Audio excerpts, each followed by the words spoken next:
Je suis heureuse de vous avoir ici. Suivez mon histoire jusqu'à la fin et commentez la ville d'où vous regardez. Je vous aime tellement.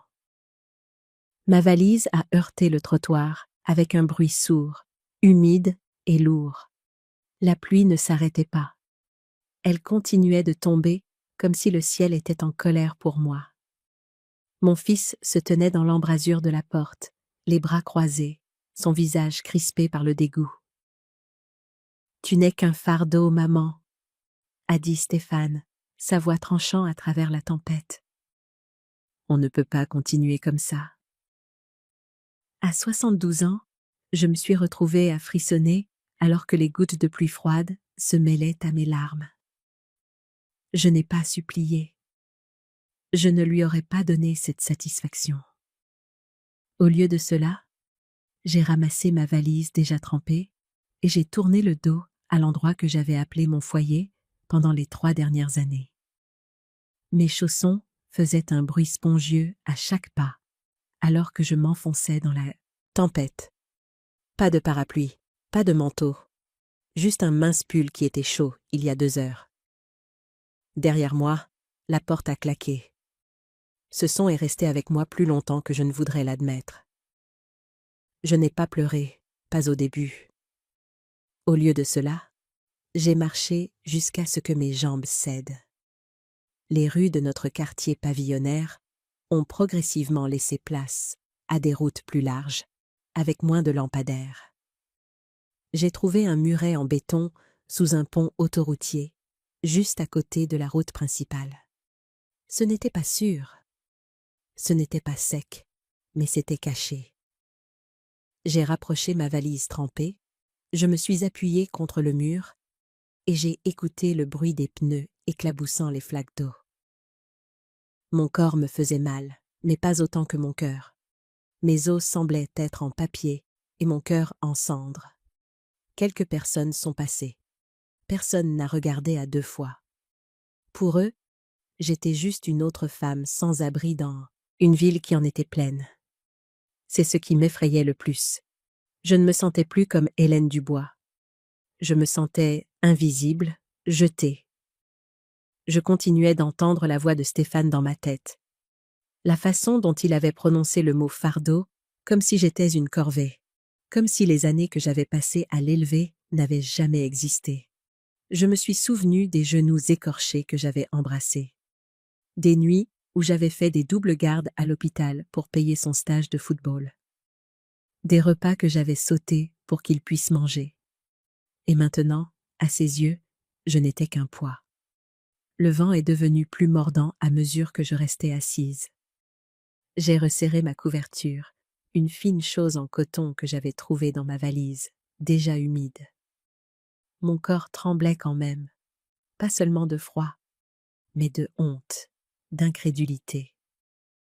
Peut-être que certains d'entre vous comprennent ce sentiment lorsque les personnes qui vous avez tout donné vous regardent comme si vous n'étiez rien.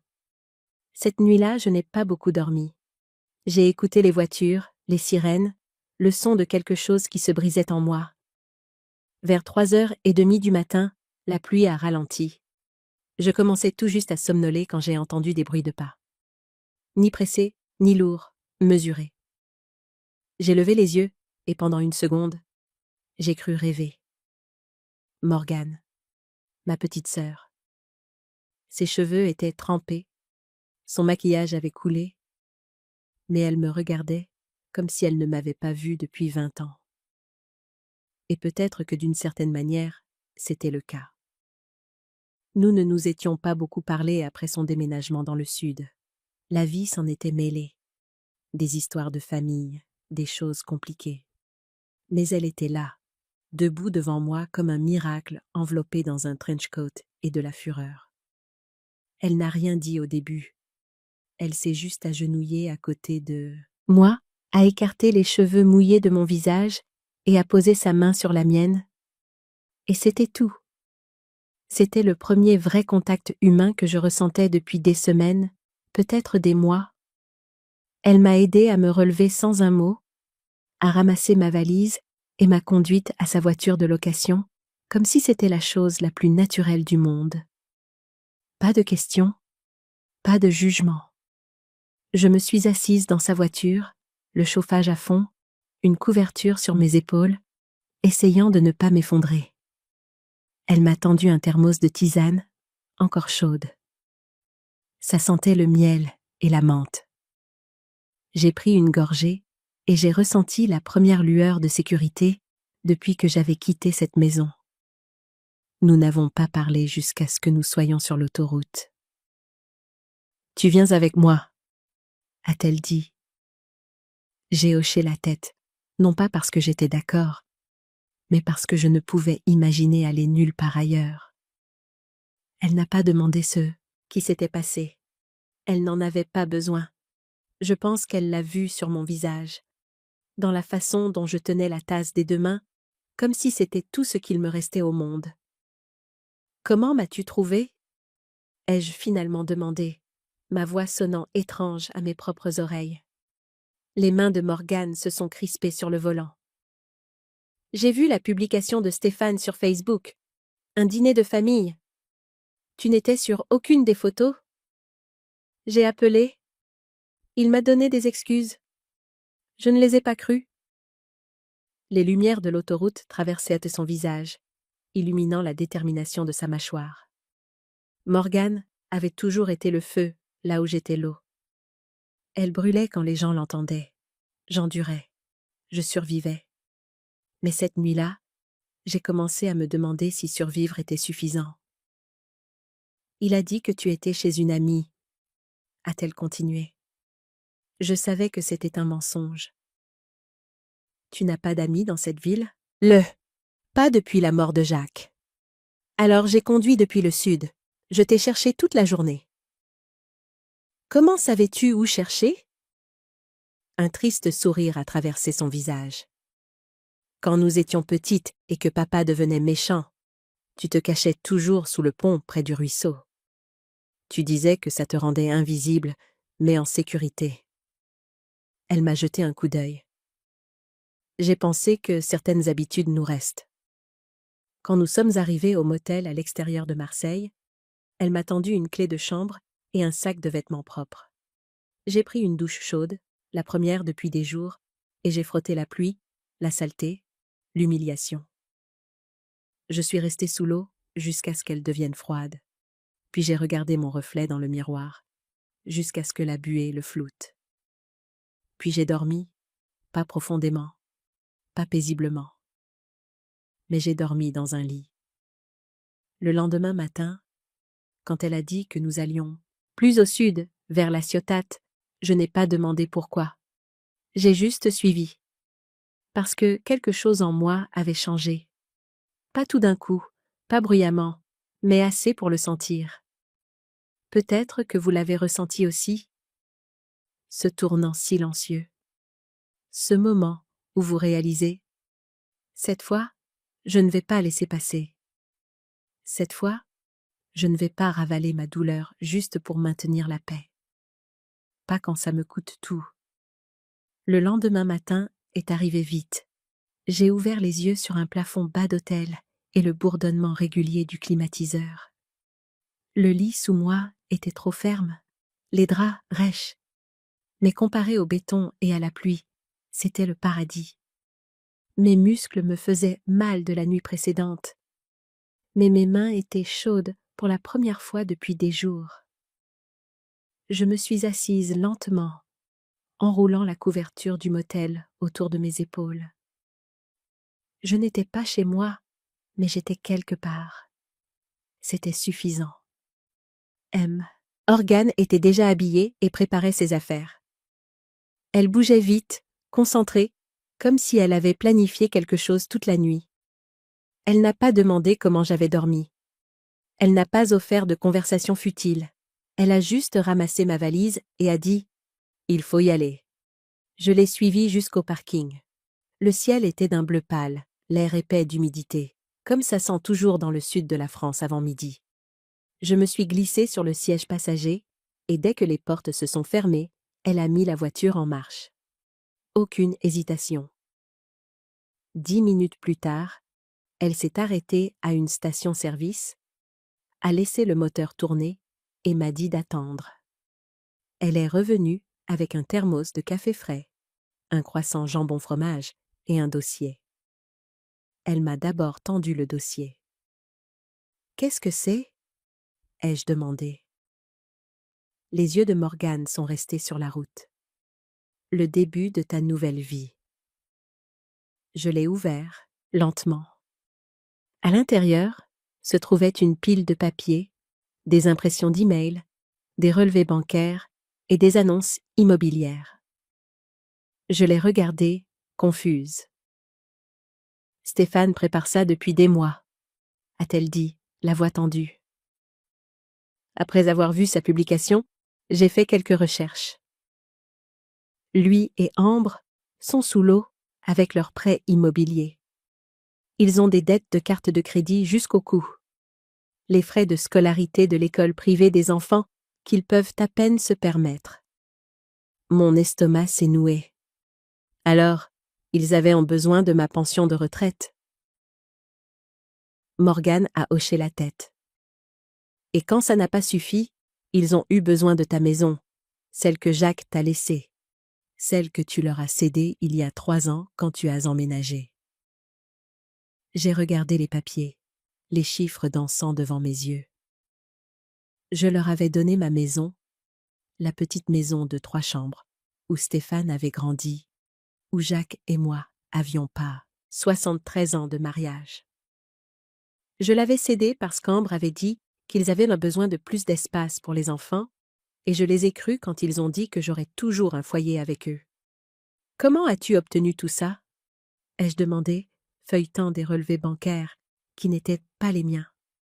La bouche de Morgane s'est contractée en quelque chose qui ressemblait à un sourire. J'ai des amis dans des endroits intéressants, et Stéphane n'était pas vraiment prudent avec ses mots de passe. J'aurais dû être choquée par cette violation de la vie privée, mais tout ce que je ressentais était une douleur sourde. La preuve était là, noir sur blanc, des emails entre Stéphane et Ambre discutant de la façon dont mes plaintes constantes les rendaient fous. Des SMS sur la façon dont ils pourraient suggérer une maison de retraite une fois la situation financière réglée. « Pourquoi me montres-tu ça ?» ai-je demandé, fermant le dossier. Je ne pouvais pas supporter d'en voir plus. Morgane m'a jeté un coup d'œil. « Parce que tu dois savoir que ce n'était pas de ta faute, et parce que je veux que tu comprennes ce que je suis sur le point de faire. » Elle a ramené la voiture sur l'autoroute. Les kilomètres défilaient devant nous, les palmiers et les panneaux publicitaires se brouillant. J'ai regardé le paysage changer, devenant plus côtier, plus touristique. En milieu d'après-midi, nous traversions la Ciotat, avec ses plages de galets et ses immeubles d'appartements de standing qui bordèrent le rivage. « J'ai déménagé ici il y a 15 ans ?» a dit Morgane, brisant le silence. « Après le divorce ?» J'ai hoché la tête. J'étais au courant de son divorce avec Richard, même si nous n'en avions pas beaucoup parlé. Notre relation avait toujours été compliquée. Elle était beaucoup plus jeune que moi, presque comme une fille plus qu'une sœur. Nos parents l'avaient eue sur le tard, et après leur mort, j'avais aidé à l'élever. Mais nous nous étions éloignés au fil des ans, surtout après son départ pour l'université, et que je me sois concentrée sur ma propre famille. « J'ai créé une entreprise », a-t-elle poursuivi. « Logiciels médicaux.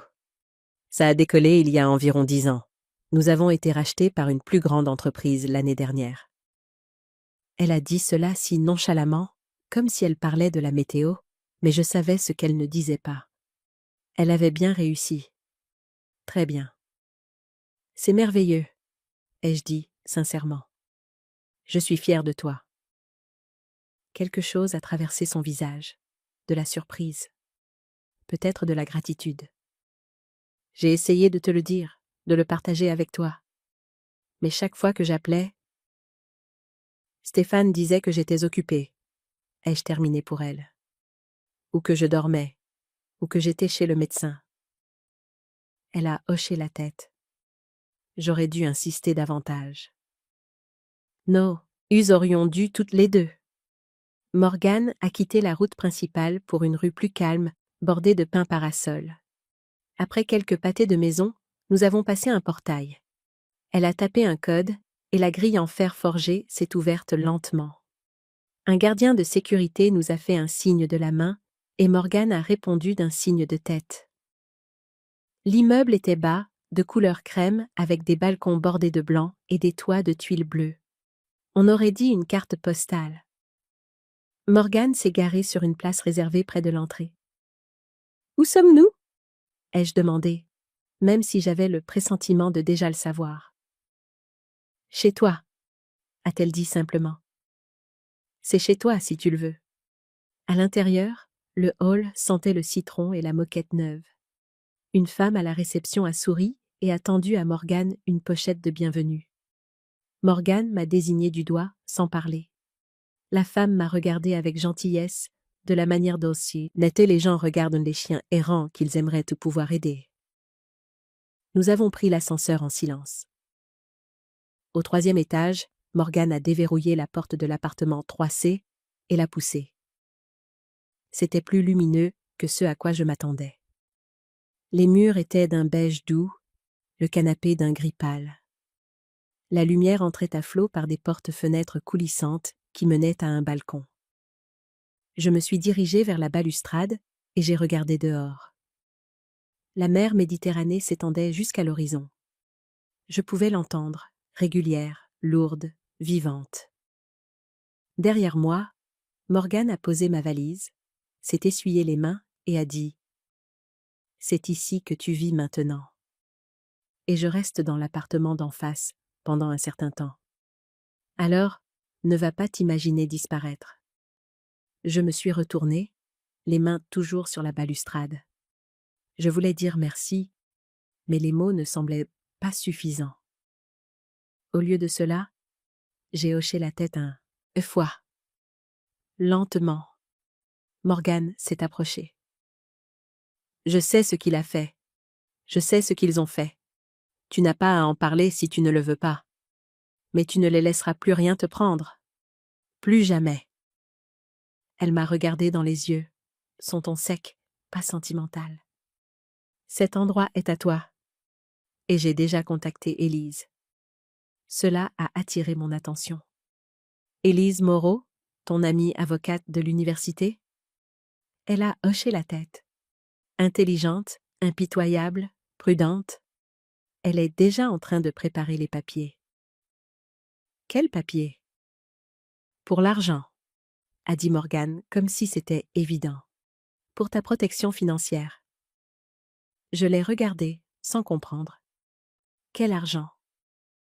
Le visage de Morgane s'est adouci. Elle m'a guidée vers le comptoir de la cuisine, où elle avait laissé le dossier de tout à l'heure. Elle l'a ouvert sur une nouvelle section, un relevé de compte bancaire à mon nom. « J'ai ouvert un compte pour toi », a-t-elle dit. 5 millions d'euros. À toi seul. Je l'avais mis de côté depuis des années. Tu ne le savais pas parce que je ne te l'ai pas dit. Maintenant, tu le sais. Je me suis assise lourdement sur le tabouret de bar, le dossier sur mes genoux, le café oublié. Mes oreilles bourdonnaient, comme si quelqu'un avait déclenché un feu d'artifice dans ma poitrine. Je ne pouvais pas former une pensée complète. Pas une seule. Les chiffres étaient là sur la page, trop grands pour être ignorés, trop surréalistes pour être crus. « Je ne peux pas », ai-je commencé. « Tu peux » m'a coupé Morgane. « Et tu le feras. Tu n'es pas une invitée ici. Tu n'es pas dépendante. Tu es la propriétaire et j'ai besoin que tu commences à agir comme telle. » Elle a sorti un autre document. « L'appartement est déjà à ton nom. Pas d'hypothèque, pas de piège. J'ai déjà viré l'argent. » J'ai levé les yeux. « Pourquoi? Pourquoi ferais-tu ça? » L'expression de Morgane a changé, s'est adoucie sur les bords. « Parce que tu as tout abandonné pour moi quand maman et papa sont morts. Parce que tu as cumulé 3 emplois pour me payer l'université quand ma bourse a été annulée. Parce que tu as passé toute ta vie à prendre soin de tout le monde. » Elle a tiré une chaise et s'est assise en face de moi. Et parce que j'ai essayé d'aider il y a 5 ans, quand Jacques est mort. J'ai proposé de te faire venir vivre avec moi, mais Stéphane a dit que tu devais rester près de tes médecins, de tes amis. Il a promis qu'il prendrait soin de toi. Je me suis souvenu de ces conversations, ou plutôt je me suis souvenu de Stéphane me les racontant, comment Morgane voulait m'expédier dans le sud, mais qu'il s'était opposé pour moi et avait insisté pour que je reste en famille. Il a menti, ai-je dit, d'une voix à peine audible. Il a menti, a confirmé Morgane.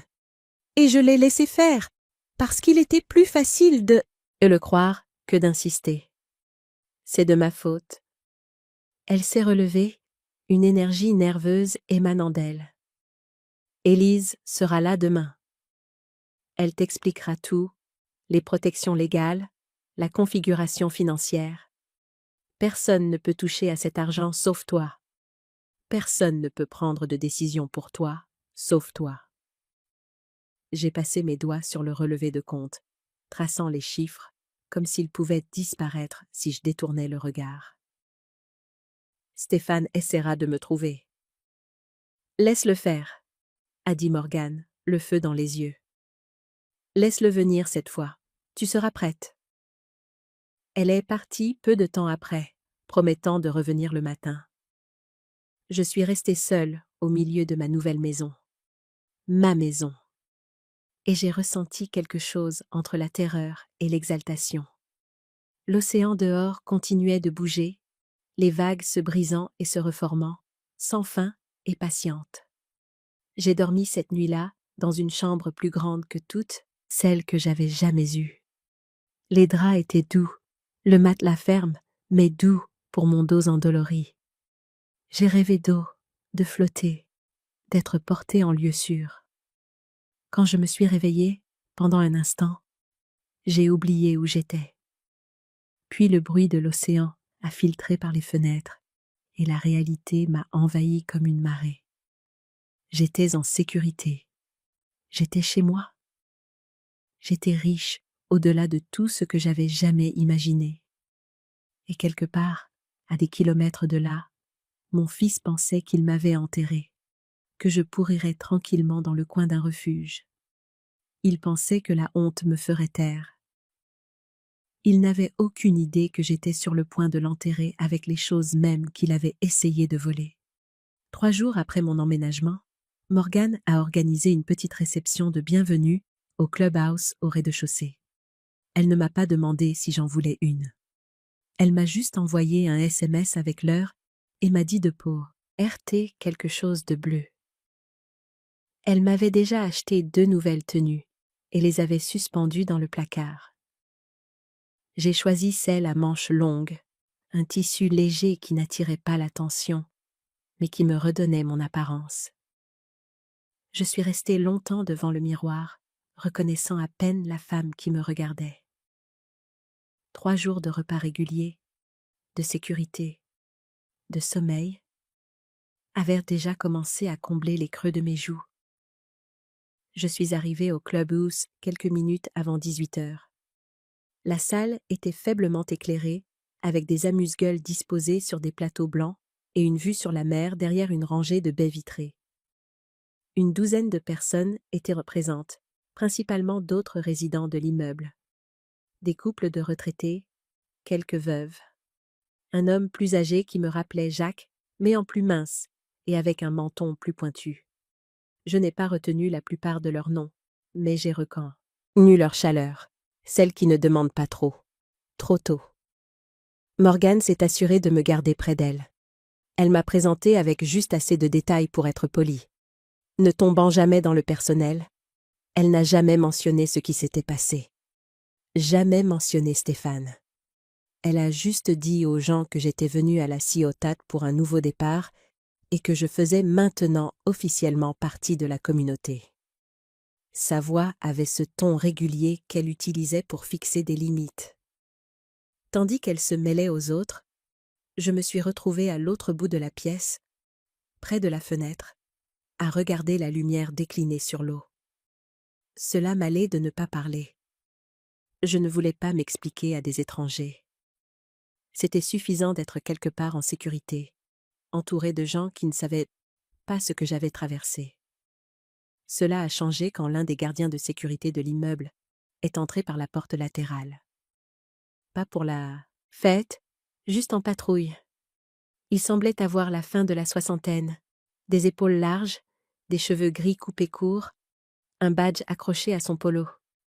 Il a fait un lent tour du hall, puis s'est arrêté quand il m'a vu près du bol de punch. J'ai hoché la tête poliment. Il s'est approché. « Walter Thomas », a-t-il dit en tendant la main. « Sécurité de nuit. »« Hélène Dubois ?» ai-je répondu en lui serrant la main. Sa paume était calleuse, mais chaude. Il a montré le numéro d'appartement sur mon badge nominatif. « 3C. C'est en face de celui de Mademoiselle Morgan, n'est-ce pas ?»« C'est exact, » ai-je dit. Il a souri. Elle est vive. Elle ne manque aucun détail. Vous avez quelqu'un de bien qui veille sur vous. J'ai acquiescé. Il a jeté un coup d'œil vers l'ascenseur, puis a baissé la voix d'un ton. Vous devriez peut-être garder un œil sur le trafic dans le couloir. Nous avons eu un rapport sur quelqu'un qui traînait près des boîtes aux lettres tard hier soir. Ne correspondait à aucun profil de résident. Juste pour vous prévenir. Quelque chose s'est resserré dans ma poitrine. Je l'ai remercié et j'ai noté de le dire à Morgane. Elle le savait probablement déjà. Rien ne lui échappait. Quelques minutes plus tard, Morgane a levé son verre et a tapé une cuillère contre celui-ci. La salle s'est tue. Elle a porté un court toast. Simple. Elle a juste dit qu'elle était heureuse que je sois là et que les secondes chances méritaient d'être célébrées. Les gens ont applaudi. Quelqu'un a sifflé. Et puis tout est revenu à la normale. Mais j'ai remarqué le moment où elle a terminé son discours. Ses yeux se sont tournés vers la porte. Elle l'avait vue s'ouvrir. Je me suis retournée et je les ai vus aussi, Stéphane et Ambre. Ils portaient une chemise qu'ils repassaient rarement, mais cette fois-ci, elle était impeccable. Ambre était en beige et or, les cheveux bouclés, ses talons claquant doucement alors qu'elle entrait dans la pièce. Ils souriaient comme s'ils étaient à leur place. Mon estomac s'est contracté. Morgane a marché droit vers eux. Je n'ai pas entendu ce qu'elle a dit, mais son visage a clairement indiqué qu'il n'était pas invité. Elle n'a pas élevé la voix. Elle n'a pas fait de scène, mais elle a bloqué leur chemin comme un mur de verre. Stéphane a regardé par-dessus son épaule vers moi, a souri comme si rien de tout cela ne s'était passé, comme si la dernière fois qu'il m'avait vue n'avait pas été sous la pluie, criant pendant que je m'accrochais à ma dignité comme à une flamme mourante. Je n'ai rien dit. Ma main a agrippé le bord de la table des rafraîchissements. Morgane a fait un signe à quelqu'un et un membre du personnel est intervenu. La conversation a été courte. Stéphane et Ambre ont tenu bon quelques secondes de plus, puis se sont retournés et sont sortis. Ambre n'a même pas jeté un « égard » en arrière. La salle a lentement retrouvé son rythme. Les gens ont remarqué l'interruption, mais personne n'a posé de questions. J'en étais reconnaissante. Morgane est revenue à mes côtés, a pris un morceau de fruit sur le plateau et a dit « Je t'avais dit qu'il viendrait ?» J'ai hoché la tête. Elle m'avait prévenu plus tôt ce matin-là qu'elle avait vu un commentaire en ligne d'une des amies d'Ambre. Quelque chose de trop spécifique pour être accidentel. Morgane avait déjà 3 coups d'avance. Après la fin de la réception, elle m'a raccompagnée à l'étage. Nous nous sommes dit bonsoir dans le couloir et je me suis glissée dans mon appartement. À l'intérieur, je me suis assise sur le bord du canapé et j'ai attendu. Pas quelque chose de spécifique, j'ai juste attendu. Ils étaient venus non pas pour s'excuser, non pas pour expliquer. Ils étaient venus pour voir ce qu'ils pouvaient encore obtenir. Mais maintenant, ils savaient que je n'étais plus là où ils m'avaient laissée. Je n'étais pas la femme qui était sortie sous la tempête avec sa valise. J'étais à l'intérieur, protégée et plus seule. Pourtant, je ne me sentais pas assez en sécurité pour me reposer. Alors, j'ai fait quelque chose que je n'avais pas fait depuis des années. J'ai ouvert le tiroir latéral du meuble de l'entrée et j'ai sorti un carnet neuf que Morgane m'avait donné. J'ai cliqué sur un stylo et j'ai écrit une phrase en haut de la page. Ce qu'ils m'ont pris, ils le rendront. Puis, j'ai tracé une ligne en dessous et j'ai écrit 3 mots. Maison, nom, pouvoir. La fête était finie. Le rideau était levé. Et ils étaient montés sur scène en pensant qu'ils contrôlaient toujours l'histoire. Mais j'avais le stylo maintenant, et j'allais écrire la suite. Le lendemain matin, Élise Moreau est arrivée exactement à 9h, comme Morgane l'avait promis. Elle était plus jeune que je ne l'imaginais, peut être la fin de la quarantaine, avec des cheveux bruns foncés tirés en une queue de cheval pratique, et des yeux vifs qui ne manquaient de rien. Elle portait une mallette en cuir qui semblait chère, mais bien utilisée. Morgane a préparé le café pendant qu'Élise étalait des documents sur l'îlot de ma cuisine. Ceux-ci sont simples, a expliqué Élise en montrant la première pile. Autorisation de compte bancaire, titre de propriété pour cet appartement, papier d'assurance, tout à votre nom. J'ai hoché la tête, parcourant les documents avec une confiance croissante. Mon nom, ma propriété, mon argent. Ceux-ci, a-t-elle poursuivi, en sortant un autre dossier, sont plus complexes.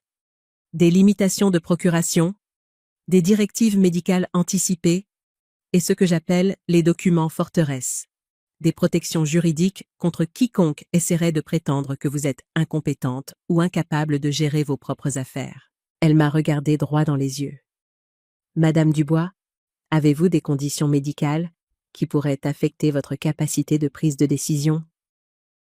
Non, ai-je dit fermement. Hypertension, arthrite, lunettes de lecture, c'est tout? Bien, a-t-elle hoché la tête. Parce que votre fils pourrait essayer de prétendre le contraire. J'ai senti un frisson malgré la chaleur matinale. Il ne ferait pas ça. Morgane et Élise ont échangé un regard. Il l'a déjà fait, a dit Morgane doucement. Elle a fait glisser sa tablette sur le comptoir. Sur l'écran se trouvait un email de Stéphane à un avocat, demandant des options pour les parents âgés, montrant des signes de confusion et de mauvais jugement. La date de l'email était la veille, après qu'il m'ait vue à la fête. Mes mains se sont crispées en poings sous le comptoir. Je vois. C'est pourquoi nous faisons cela maintenant, a dit Élise, sa voix plus douce. Nous vos US feront passer une évaluation cognitive complète avec un gériatre cet après-midi. Les résultats seront documentés et notariés.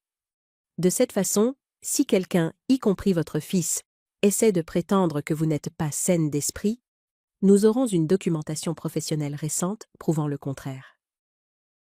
J'ai signé papier après papier, paraphant les pages, affirmant mon identité et mes intentions. À chaque signature, je sentais quelque chose grandir en moi, pas de la colère, bien qu'elle soit là aussi, mais de la détermination. Une certitude claire et froide que je ne serais pas effacée. À midi, nous avions terminé. Élise a rangé sa mallette, me laissant des copies de tout. Une dernière chose, a-t-elle dit en sortant une carte de visite. C'est ma ligne directe, pas mon bureau, mon portable personnel. Si quelqu'un, n'importe qui, vous contacte au sujet de questions financières, même s'ils prétendent être de la banque ou d'une agence gouvernementale, appelez-moi d'abord. J'ai pris la carte, soudain reconnaissante pour sa compétence féroce. Après son départ, Morgane est restée. Nous avons déjeuné sur mon balcon, regardant les vagues déferler. Stéphane essaiera à nouveau, a-t-elle dit, brisant un long silence. J'ai hoché la tête. Je sais. Que lui diras-tu quand il le fera?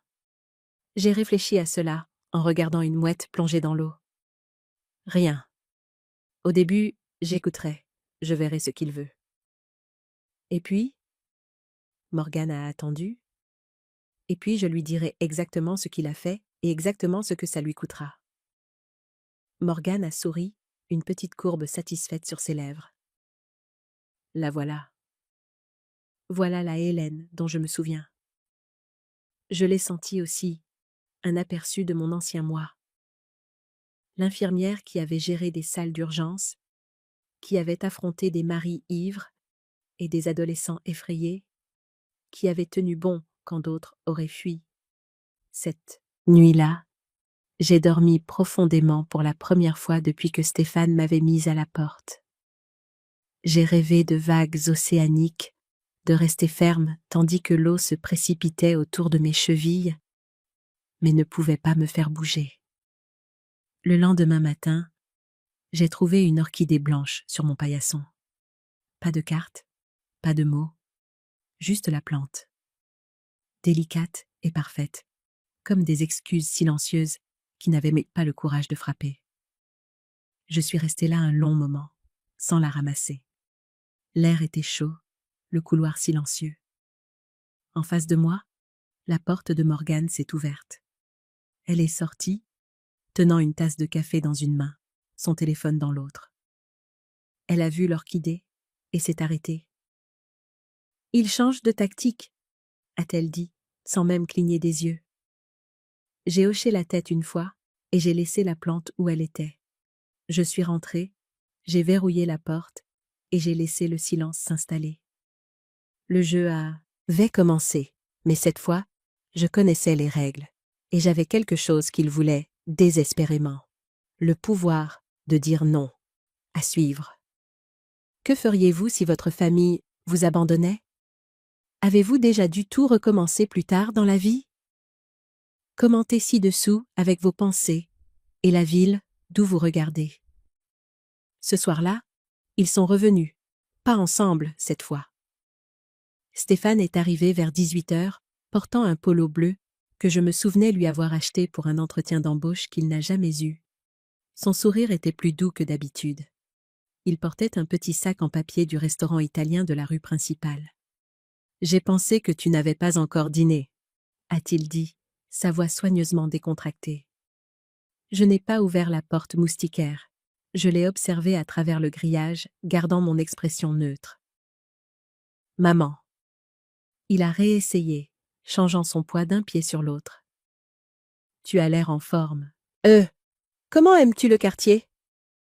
Quand je n'ai pas répondu, il a continué à parler, remplissant le silence de bavardages nerveux. « Ambre et moi avons parlé. Nous nous sentons très mal de la façon dont les choses ont dégénéré. » Il a baissé les yeux, puis les a relevés, ses yeux cherchant les miens. « Tu m'as manqué. » Je n'ai rien dit. Mon silence semblait le déstabiliser plus que n'importe quel mot n'aurait pu le faire. Finalement, il a laissé le sac sur le banc près du mur et est parti. Je l'ai regardé s'éloigner, sans jamais bouger de ma place derrière la porte. Le lendemain matin, c'était au tour d'Ambre. Elle est arrivée juste avant midi, avec un sac de courses et un livre sous le bras. Son ton était plus léger, presque désinvolte, comme si c'était quelque chose qu'elle faisait toujours. Elle n'a pas abordé ce qui s'était passé. Elle n'a pas mentionné la fête, a juste dit qu'elle voulait passer, peut-être aider avec les courses, cuisiner quelque chose si j'étais fatiguée. Elle m'appelait autrefois par mon prénom. Ce jour-là, elle m'a appelée maman. Je l'ai observée par le Judas jusqu'à ce qu'elle parte. Elle a emporté les courses avec elle. Elle a laissé le livre, les mémoires d'une célébrité dont je n'avais jamais entendu parler. Une semaine s'est passée comme ça. L'un venait, puis l'autre, parfois avec de la nourriture, parfois des fleurs. Une fois, une photo encadrée de Stéphane enfant, tenant une canne à pêche à côté de moi sur une jetée, un souvenir qu'il pensait pouvoir utiliser comme une arme. Je n'ai pas répondu, mais j'ai observé et j'ai enregistré. Morgan m'avait donné un petit appareil, pas plus gros qu'une clé de voiture. Il était posé près de la porte, toujours allumé quand quelqu'un s'approchait. Je ne l'ai pas utilisé pour les surprendre en train de dire quelque chose de criminel. Je l'ai utilisé pour capter le ton, l'hésitation, les schémas. Parce que leurs mots ne concernaient pas la réparation, ils concernaient l'accès. Chaque conversation tournait autour du confort, de l'inquiétude, et finalement de la logistique, des factures, des comptes, de la planification de fin de vie, le langage des voleurs se faisant passer pour des soignants. Morgan a pris les enregistrements et les a partagés avec Élise. Élise n'a pas dit grand-chose au début. Elle a juste écouté, pris des notes, posé des questions sur le courrier, les emails, les appels téléphoniques. Puis elle a repéré quelque chose. Stéphane avait demandé un changement d'adresse pour ma correspondance bancaire. Il l'avait fait en ligne en utilisant un numéro de téléphone d'il y a des années qui avait été autrefois lié à mon nom. Élise l'a trouvé grâce à une analyse de sécurité qu'elle avait demandée à un contact bancaire. La demande n'avait pas encore été traitée, mais c'était un signal d'alarme. Morgan a changé les serrures de la boîte aux lettres le lendemain. La nuit suivante, l'alarme incendie de mon couloir s'est déclenchée vers 2 heures du matin. Pas de feu, juste un levier tiré. Walter a examiné les images de la caméra et a capturé une silhouette floue marchant dans le couloir de service 21 minutes plus tôt. On ne voyait pas le visage. On voyait la veste, la même que Stéphane portait à la fête.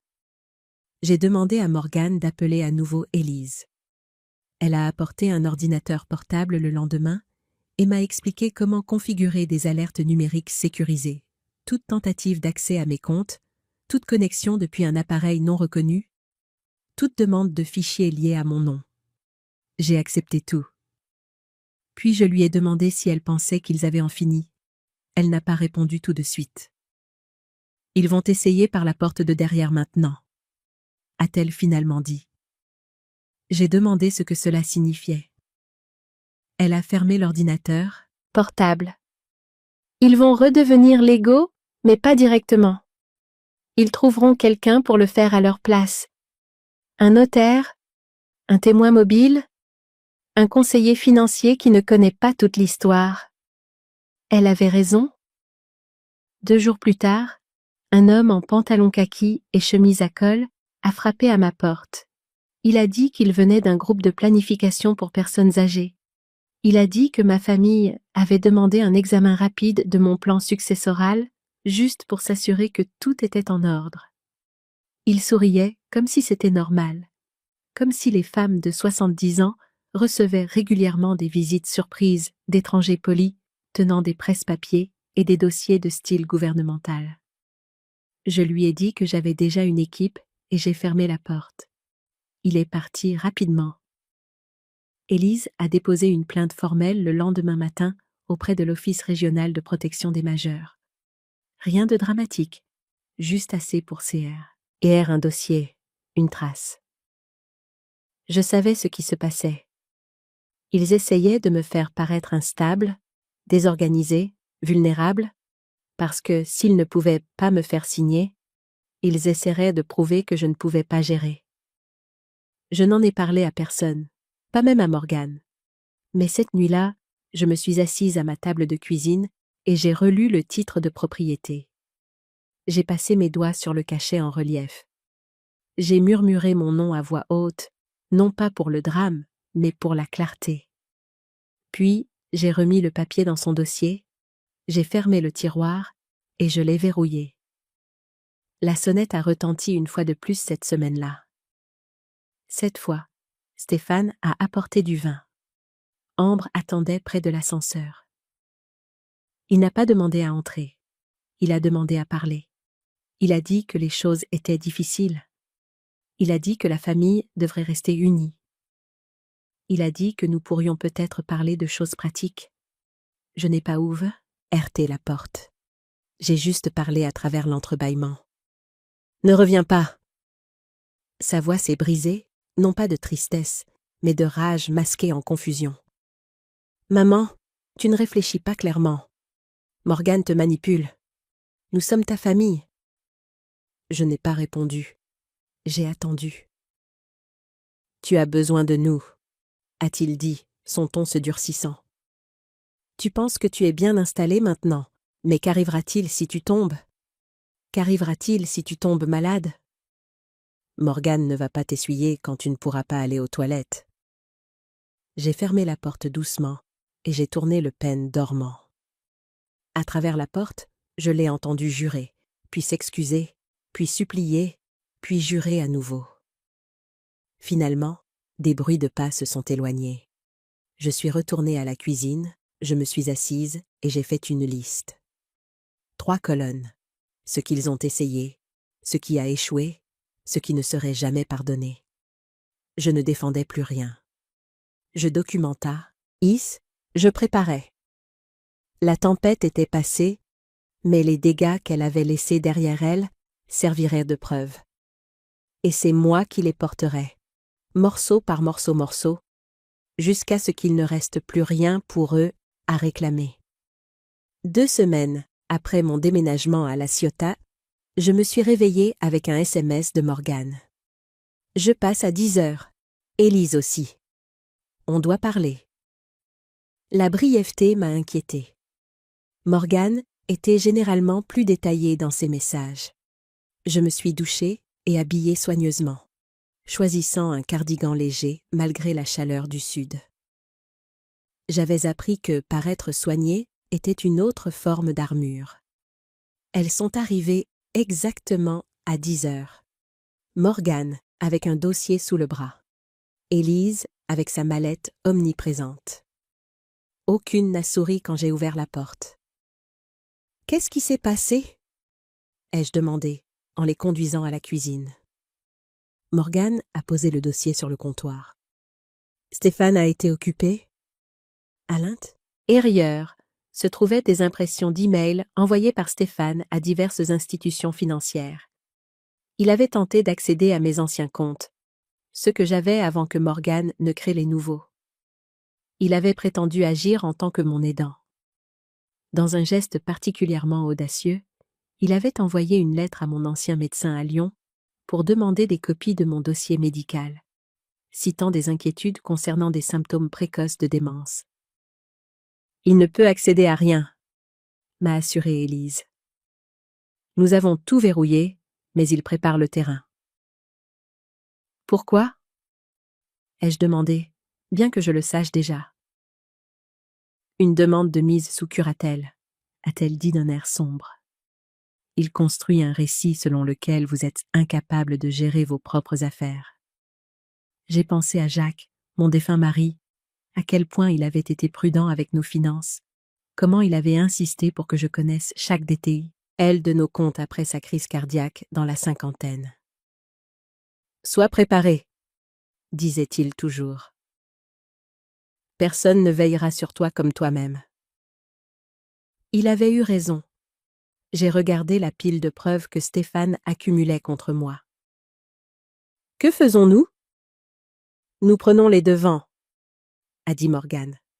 « Nous construisons notre propre récit, le vrai. » Élise a hoché la tête. « J'ai déjà déposé des avis de protection auprès des tribunaux, mais nous devons être proactifs. C'est pourquoi je suggère que nous organisions une réunion de famille. » Je l'ai regardé fixement. « Vous voulez que je m'assoie avec eux après tout ça ? » « Selon nos termes, » a précisé Élise. « Dans mon bureau, avec des témoins. Nous mettons tout sur la table, ce qu'ils ont fait, ce qu'ils essaient de faire, et ce qui arrivera s'ils continuent. » Morgane m'a observé attentivement. « C'est ton choix, Hélène. Nous pouvons continuer à jouer en défense, ou nous pouvons affronter cela de front. » J'y ai réfléchi au visage de Stéphane la nuit où il m'avait mise à la porte, aux chaussures de marque d'ambre qui coûtaient plus qu'1 mois de ma pension de retraite, à la pluie qui trempait mes vêtements alors que je m'éloignais de ce que je pensais être ma maison. « Organisez-la, ai-je dit finalement. Mais à une condition. Elles ont attendu. Je parle la première.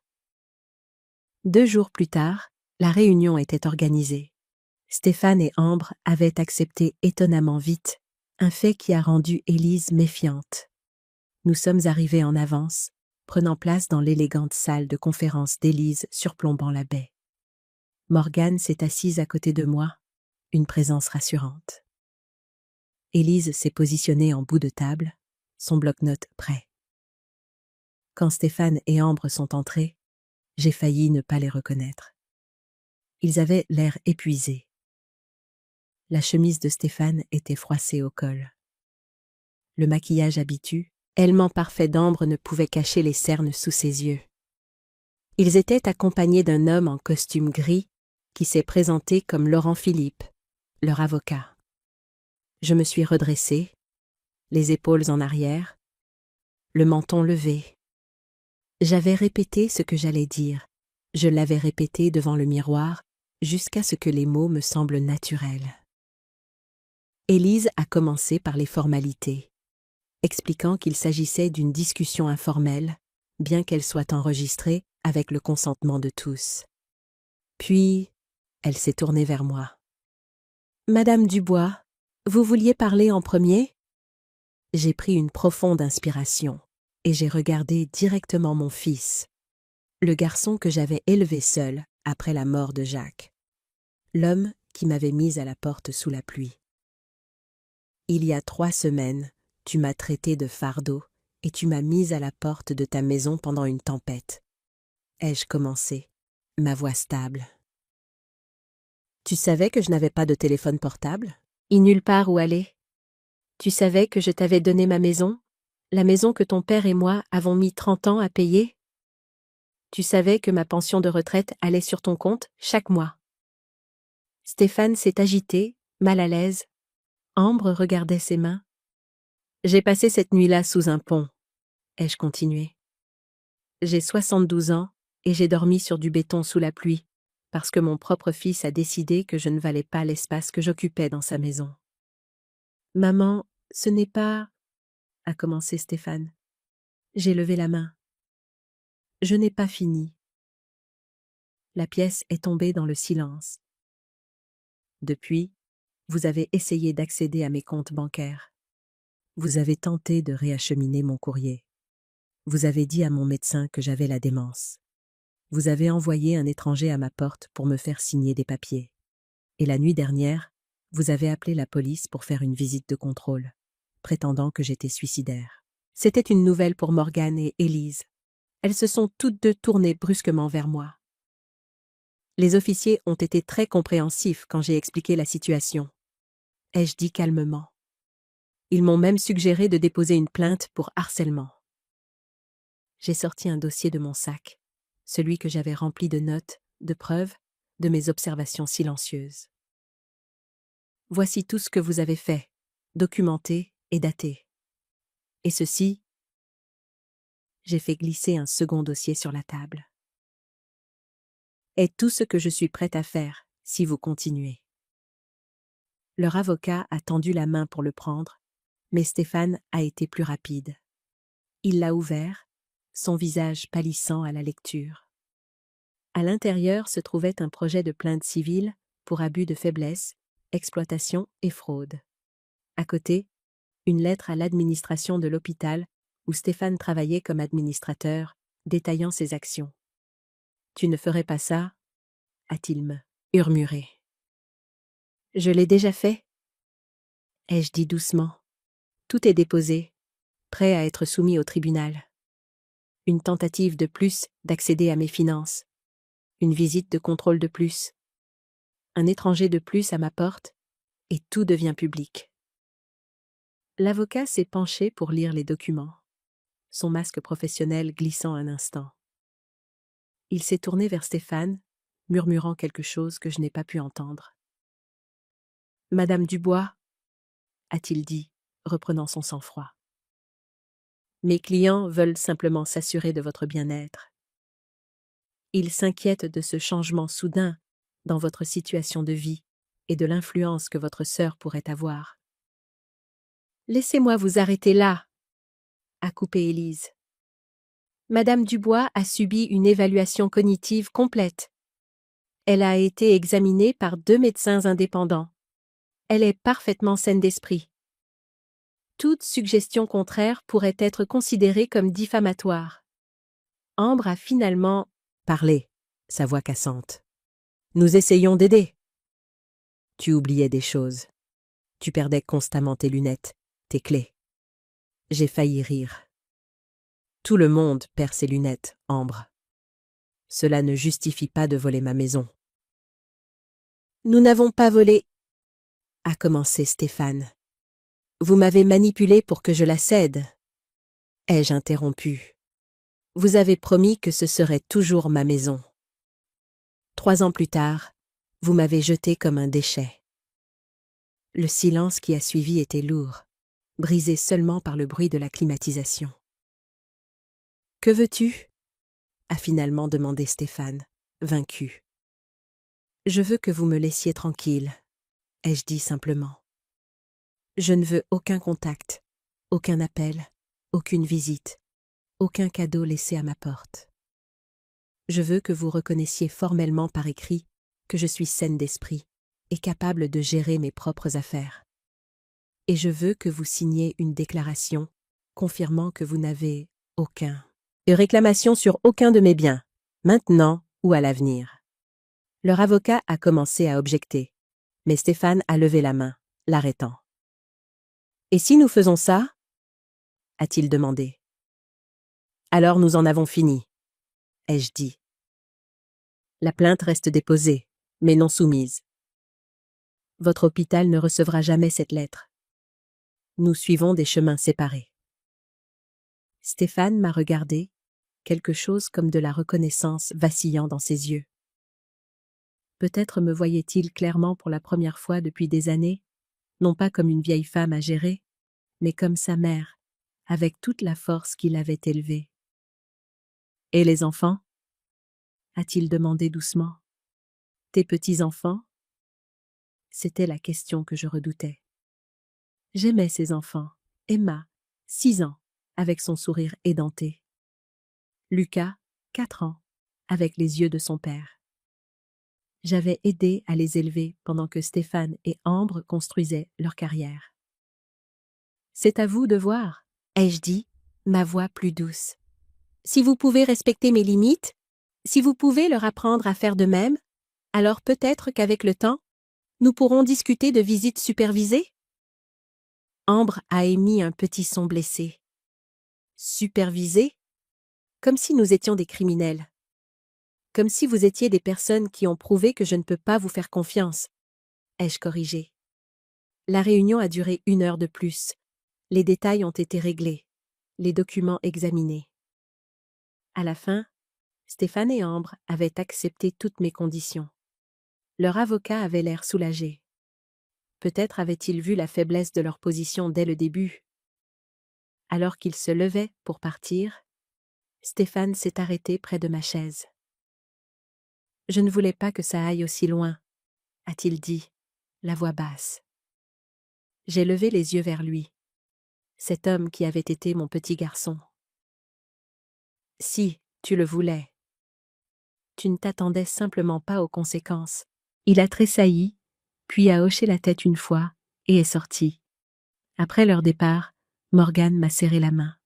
« Tu as été magnifique. » Je n'étais pas sûre que magnifique soit le mot juste. Je me sentais vide, épuisée.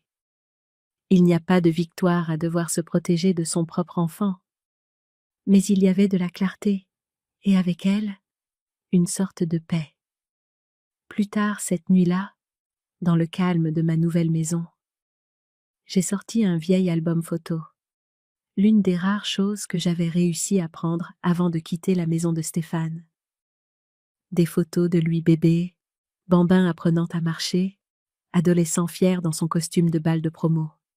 J'ai tracé son visage du bout du doigt, me demandant quand il avait changé, quand l'argent et le statut étaient devenus plus importants que la famille, quand l'influence de sa femme avait éclipsé les valeurs que je pensais lui avoir inculquées. Ou peut-être que le changement avait été plus progressif, une lente Érosion du respect. Un droit rampant qui grandissait à chaque concession que je faisais. Peut-être qu'en essayant de lui faciliter la vie, j'avais rendu trop facile pour lui de me prendre pour acquise. J'ai fermé l'album et je l'ai rangé.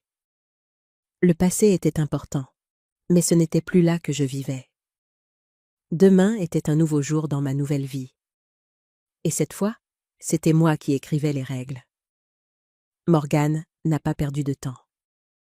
2 jours après la réunion avec Stéphane et Ambre, elle a frappé à ma porte à 10 heures précises, avec une pile d'enveloppes dans une main et sa tablette dans l'autre. Ses cheveux étaient relevés en un chignon serré, et son expression me disait que nous avions dépassé le stade des avertissements polis. Elle a tout posé sur le comptoir de la cuisine et a ouvert le premier dossier. « Ils vont réessayer », a-t-elle dit. « Mais cette fois, ce ne sera pas par le charme. Ce sera légal. » Je l'ai regardé étaler, les pages une par une.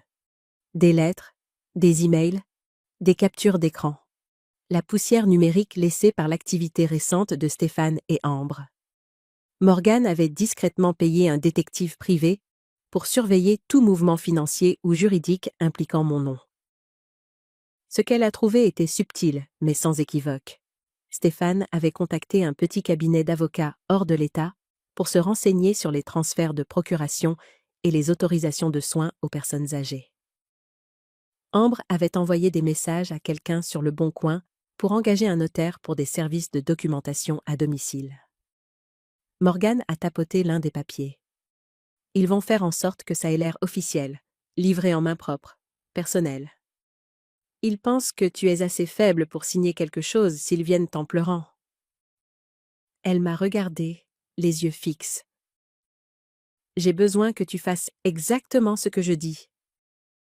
Je n'ai pas discuté, non pas parce que j'avais peur, mais parce que je comprenais quelque chose, maintenant, que je n'avais pas entièrement accepté auparavant. Il ne s'agissait pas d'un malentendu ou de distance. Il s'agissait de contrôle.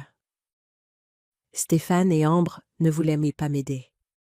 Ils voulaient ce qu'ils pensaient que je ne méritais plus de gérer. Alors, j'ai dit oui à Morgane. Je suivrai ses instructions. Cet après-midi-là, nous avons invité quelques voisins à prendre le café. Rien de formel, juste un après-midi décontracté avec des plateaux de fruits et des pâtisseries. Assez de monde pour créer un cadre social sans éveiller les soupçons. Morgane a dit au concierge de laisser monter Stéphane et Ambre s'ils se présentaient. Elle ne les a pas invités, mais elle s'est assurée que quelqu'un leur ouvrirait.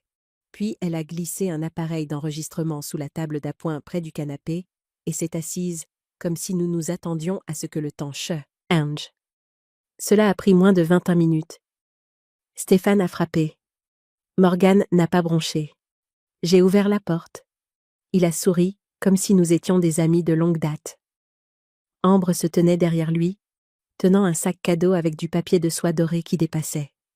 Elle portait du rose pâle et des perles. Ils avaient répété cela. Stéphane est entré le premier. Salutations bruyantes, blagues sur le fait de passer pendant qu'ils étaient dans le coin. Ambre a posé le sac sur la table et a sorti une boîte de biscuits faite maison. « Merci », ai-je dit sans émotion. Morgane observait tranquillement depuis son fauteuil. Après 5 minutes de bavardage superficiel, Stéphane s'est penché en avant, les mains jointes. « J'ai apporté quelque chose à te faire voir », a-t-il dit. Il a sorti de sa mallette un document agrafé. La première page portait des lettres en gras en haut. Accord de bien-être familial et de propriété. Morgane a jeté un coup d'œil au titre et a croisé les jambes. Stéphane a fait glisser les papiers sur la table vers moi. Juste quelque chose pour faciliter les choses, pour qu'on puisse aider. Tu sais, coordonner les trucs médicaux, simplifier le processus en cas d'urgence. Il a souri à nouveau. Trop long, trop forcé. J'ai pris la première page et j'ai lu en silence. Il y avait 6 pages. Au milieu se trouvait un paragraphe intitulé « Autorisation de procuration temporaire », suivi d'un autre intitulé « Clause de surveillance financière ». Le langage était prudent, pas ouvertement prédateur, mais il donnait à Stéphane un accès total pour agir en mon nom concernant les décisions médicales et financières. Il l'autorisait également à ouvrir et à gérer des comptes bancaires en accès conjoint. J'ai posé le papier. Je n'ai pas parlé. Morgane s'est levée. Elle est allée à la cuisine, a pris un second dossier et est revenue. De celui-ci, elle a sorti un document presque identique. Seulement, celui-ci avait une ligne rouge au milieu. Ceci est une copie de la version que vous avez fait rédiger la semaine dernière avec ce juriste à Toulon, a-t-elle dit à Stéphane. L'email original est horodaté. Le langage est mot pour mot. Le visage de Stéphane s'est figé. Ambre est restée silencieuse. Morgane s'est tournée vers moi. « Vas-y, demande-leur à quoi ça sert vraiment. » Je n'en ai pas eu besoin. Le silence disait tout. Morgane a ouvert l'application d'enregistrement sur sa tablette et l'a laissé tourner. Puis elle a élevé la voix juste assez pour que les voisins l'entendent. « Je veux que tout le monde sache, » a-t-elle dit, que ce document a été conçu pour dépouiller Hélène de ses droits financiers sous couvert d'assistance. C'est à cela que ressemble la manipulation familiale. Stéphane s'est levé rapidement. « Tu ne comprends pas ce que nous essayons de faire, » a-t-il dit. Ambre a attrapé Henbra. Morganette est restée calme. « Non, je comprends exactement. Et l'État français aussi. Ainsi que le Conseil de l'Ordre. Ainsi que la communauté que vous essayez d'impressionner avec de fausses larmes et des biscuits. » La voix de Stéphane s'est brisée. « Tu fais une scène. » Morgane a ri une fois, sèchement. « Une scène ? Non, c'est de la clarté. » Elle s'est tournée vers moi et a hoché la tête. Je me suis dirigée vers la table, j'ai pris le contrat qu'ils avaient apporté, et je l'ai déchiré en deux. La pièce est devenue silencieuse. Les voisins ont cessé de parler. Stéphane m'a regardé avec quelque chose que je n'avais pas vu depuis des années. La peur. Je n'ai pas crié. Je n'ai pas juré. J'ai simplement tenu les pages déchirées. Et j'ai dit, voilà ce qui arrive quand on confond le silence avec la faiblesse. Morgane a fait un geste vers la porte.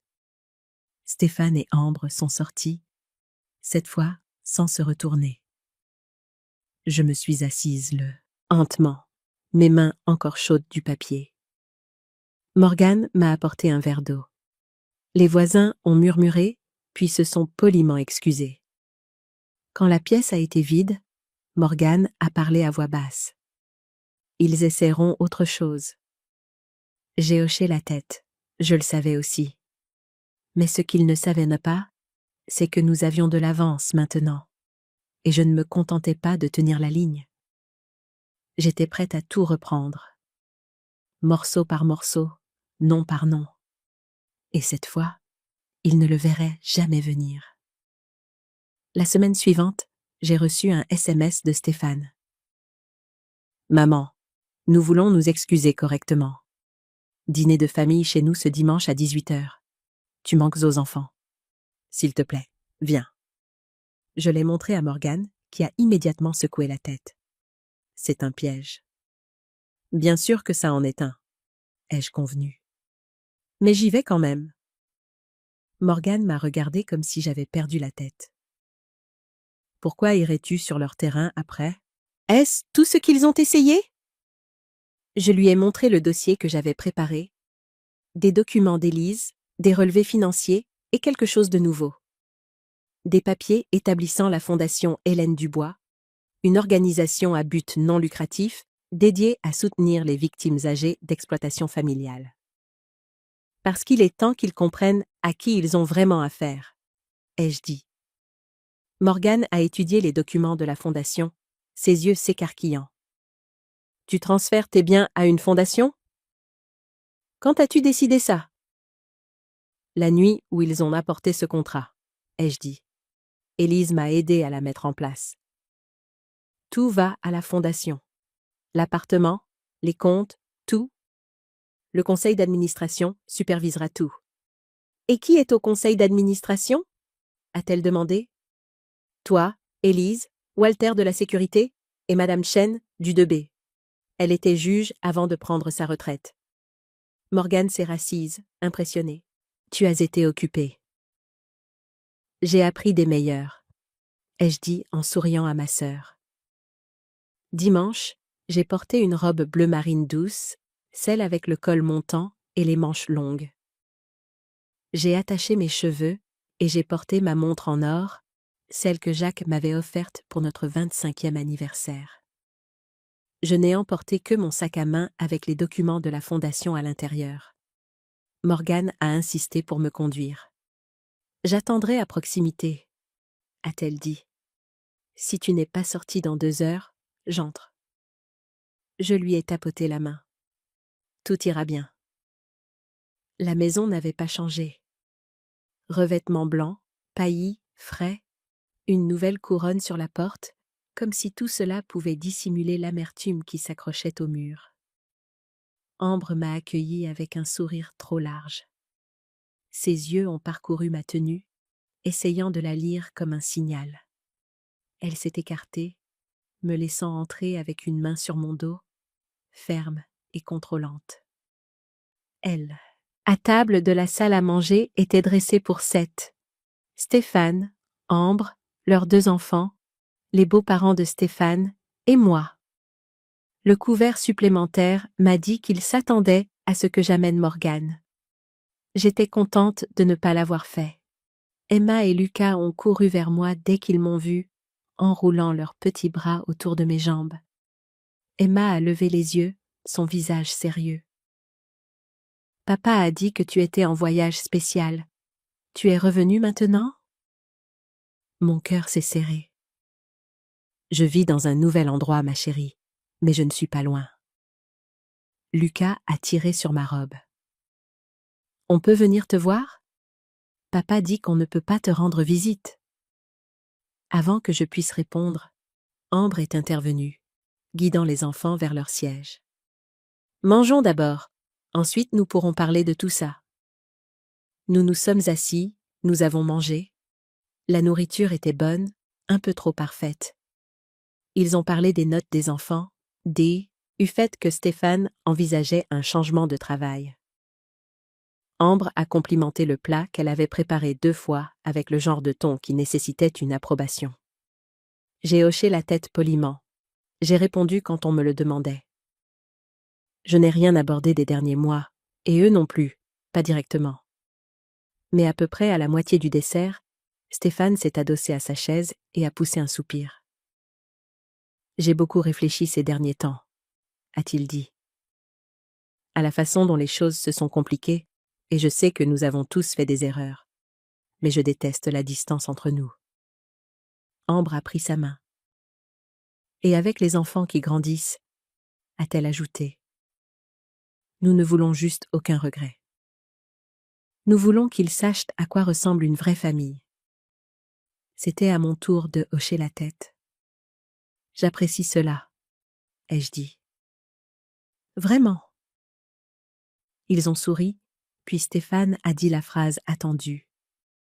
Je me demandais. Maman, si nous pouvions parler un jour de la façon dont nous avançons, peut-être revoir certaines des décisions qui ont été prises quand les choses étaient tendues, surtout en ce qui concerne les questions successorales. La voilà, le gant de velours retiré, la main en dessous qui se tendait. J'ai laissé la pause s'installer juste assez longtemps. Puis, j'ai pris l'enveloppe dans mon sac. Bien sûr, ai-je dit, mais je pense qu'il vaut mieux que nous soyons tous clairs. Alors j'ai fait rédiger quelque chose? J'ai fait glisser l'enveloppe sur la table. Les doigts d'Ambre ont tressailli avant qu'elle ne se reprenne. Stéphane l'a prise et l'a ouverte. À l'intérieur se trouvait un addendum notarié. Il décrivait la création permanente de la Fondation Hélène Dubois. Il confirmait que l'appartement dans lequel je vivais, les comptes bancaires, tout était légalement et irrévocablement lié à la Fondation. Il énumérait les bénéficiaires, un programme de bourse pour les mères célibataires de plus de 60 ans, un fonds de soins pour les victimes d'abus de personnes âgées et un projet de sensibilisation médicale communautaire nommé d'après Jacques. Le visage de Stéphane s'est raidi. Le sourire d'Ambre s'est fissuré sur les bords. « Vous voyez » ai-je dit doucement. « J'y ai pensé aussi, beaucoup. Et j'ai réalisé que je ne veux pas passer le reste de ma vie à m'inquiéter de savoir qui mérite quoi ou qui pense avoir droit à une part de quelque chose qu'il n'a jamais construit. » Stéphane a dégluti difficilement. Je pouvais voir la chaleur derrière ses yeux. Il se retenait, essayant de garder le contrôle. « Je ne vous coupe pas les ponts, » ai-je ajouté, « mais je choisis la paix, la clarté et la protection. » Personne n'a rien dit. Les enfants étaient figés, confus, trop jeunes pour comprendre le courant sous-jacent, mais assez vieux pour sentir la tension s'installer, et pas « hiss » dans l'air. Je me suis levée lentement. Le dîner était délicieux. Merci. Ambre a commencé à parler, mais les mots ont trébuché. Elle a essayé de sourire à nouveau, mais a abandonné à mi-chemin. À la porte, Stéphane m'a suivi. « C'est tout ?» a-t-il dit, la voix basse. Je n'ai pas arrêté de marcher. « Maman » a-t-il répété, un peu plus fort, un peu plus sec. « Nous essayons de réparer les choses. » Je me suis finalement retournée. « Non » ai-je dit. « Vous essayez de regagner l'accès. » Il a tressailli. « Mais ce que vous avez perdu, c'est la confiance. Et ça, je ne le distribue pas comme une part de gâteau. » Je suis partie. De retour dans ma voiture, Morgane attendait exactement là où elle l'avait promis. J'ai expiré. C'était fait. Pas de cri, pas de tribunal. Juste la vérité. Documentée, signée, scellée et livrée. Il m'avait sous-estimé. Pas seulement en tant que mère, veuve ou vieille femme. Ils avaient sous-estimé ma mémoire, ma détermination, ma capacité à planifier. Et maintenant, pour la première fois depuis des années, j'ai dormi cette nuit-là sans verrouiller la porte 2 fois, parce qu'il ne pouvait plus m'atteindre, ni en droit, ni en mensonge, ni en héritage. À suivre? Avez-vous déjà dû tenir tête à une famille qui a profité de vous? Comment avez-vous géré la situation? Commentez ci-dessous avec vos expériences et la ville d'où vous regardez. 3 jours après ce dîner, je me suis réveillée au son de gravier crissant sous des pneus, devant ma fenêtre. J'ai légèrement écarté le rideau, pas assez pour être vue. Le 4x4 de Stéphane était garé dans l'allée. Il est resté un instant dans la cabine, puis est sorti, faisant quelques pas comme s'il n'avait pas décidé ce qu'il était venu faire. Il était encore tôt, pas même 8 heures. Le brouillard matinal de la plage ne s'était pas encore levé. La rosée était posée sur la vitre comme un voile, entre moi et ce que c'était. Je n'ai pas ouvert la porte. Il a frappé 1 fois, puis 2 fois de plus doucement. Puis, il est parti. 10 minutes plus tard, un appel est arrivé. Numéro inconnu.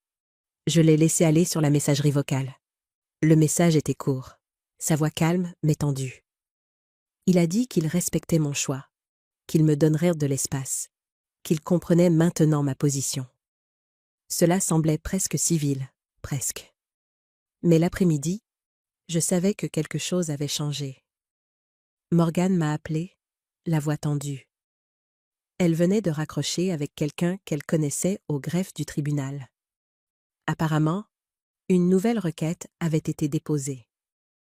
Stéphane et Ambre tentaient à nouveau de contester ma capacité mentale, cette fois en vertu d'une autre clause. Ils essayaient d'utiliser ma fondation comme preuve que j'étais manipulée, exploitée financièrement, que je ne pouvais pas agir en pleine lucidité. Je n'ai pas bronché. Morgane m'a demandé si je voulais qu'elle réponde. Je lui ai dit « Non, pas encore. » Parce que parfois, il faut attendre. Il faut laisser les gens s'enfoncer plus profondément. Il faut laisser la corde s'allonger suffisamment pour que la chute soit finale. Le lendemain matin, je suis allée en ville, pas pour voir un avocat, pas pour répondre légalement. Je suis allée à la boulangerie.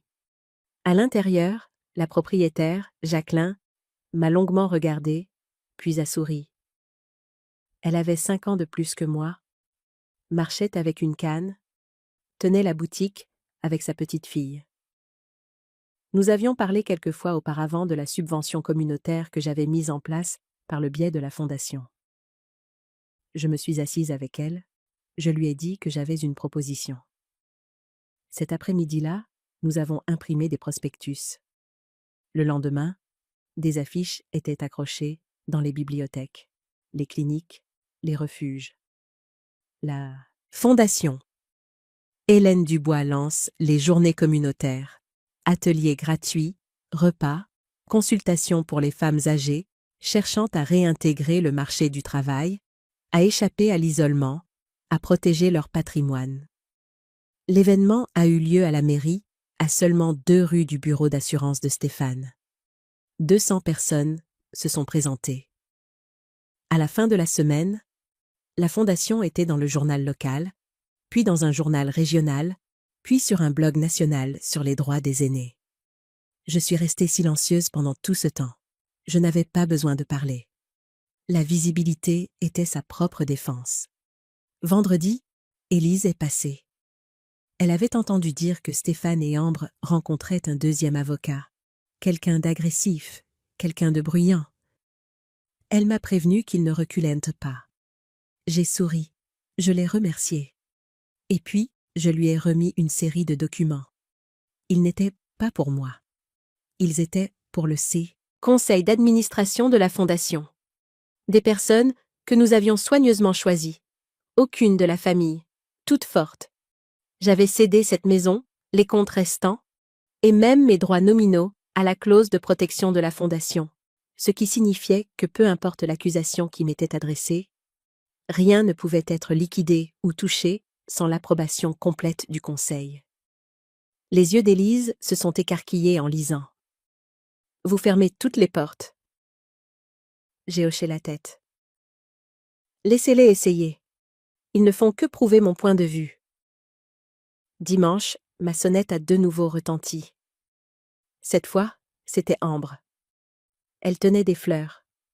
Des fleurs bon marché, du genre qu'on achète à la hâte dans une station-service. Ses yeux étaient tout apologétiques. Mais j'avais appris à voir à travers la douceur. Elle pouvait être une arme, tout comme la rage. Elle est entrée dans le salon quand je ne l'ai pas arrêtée. Je ne savais pas qu'il déposait une nouvelle requête, a-t-elle dit. Je le jure. J'ai attendu. Je veux juste qu'on revienne en arrière, a-t-elle ajouté, avant que tout ne devienne si compliqué. Elle s'est assise, a regardé autour de la pièce, comme si elle essayait de la mémoriser. Puis, la phrase suivante est venue. S'il y a quoi que ce soit que nous devions signer pour montrer notre soutien, quoi que ce soit pour mettre ça derrière nous, nous le ferons. Et voilà. Elle n'était pas venue pour la réconciliation. Elle était venue pour tâter le terrain. Je suis restée debout. Elle n'a pas bougé. Je sais ce que vous faites, ai-je dit calmement, et je veux que vous vous souveniez de quelque chose. Cette maison, cette paix, cette vie, je l'ai construite sans vous. J'ai survécu à tout ce que vous et Stéphane m'avez jeté. Et je l'ai fait en silence. Son visage s'est décomposé. Je suis restée silencieuse par respect. Mais ne confondez pas le silence avec la faiblesse. Elle s'est levée aussi, sa voix s'est brisée. Stéphane s'effondre, il ne mange pas. Il perd des clients, il me rejette la faute. J'ai peur. Je l'ai regardé un long moment, puis j'ai dit, non pas cruellement, mais finalement. Ce n'est plus mon fardeau. Elle est partie cette nuit-là. J'ai dormi avec la fenêtre ouverte. J'ai écouté l'océan comme je le faisais avec Jacques. Et pour la première fois depuis le début de tout cela, je n'ai pas eu l'impression de me préparer à un coup. Je me sentais achevée, pas vaincue, complète. Parce qu'il y a un moment après la tempête où le silence revient, et il n'est pas vide. Il est mérité. Le lundi matin, je pouvais sentir un changement dans l'air.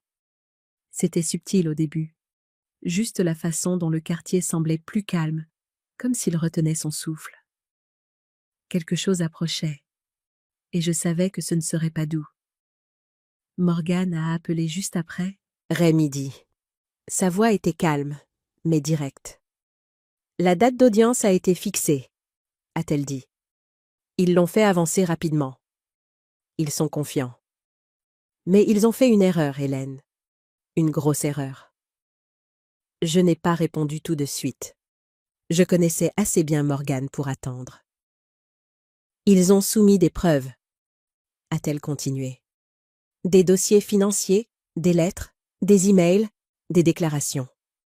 Elle a fait une nouvelle pause, laissant le silence souligner ce qui allait suivre. Ils ont falsifié ta signature. Je suis restée très immobile. Elle a expliqué.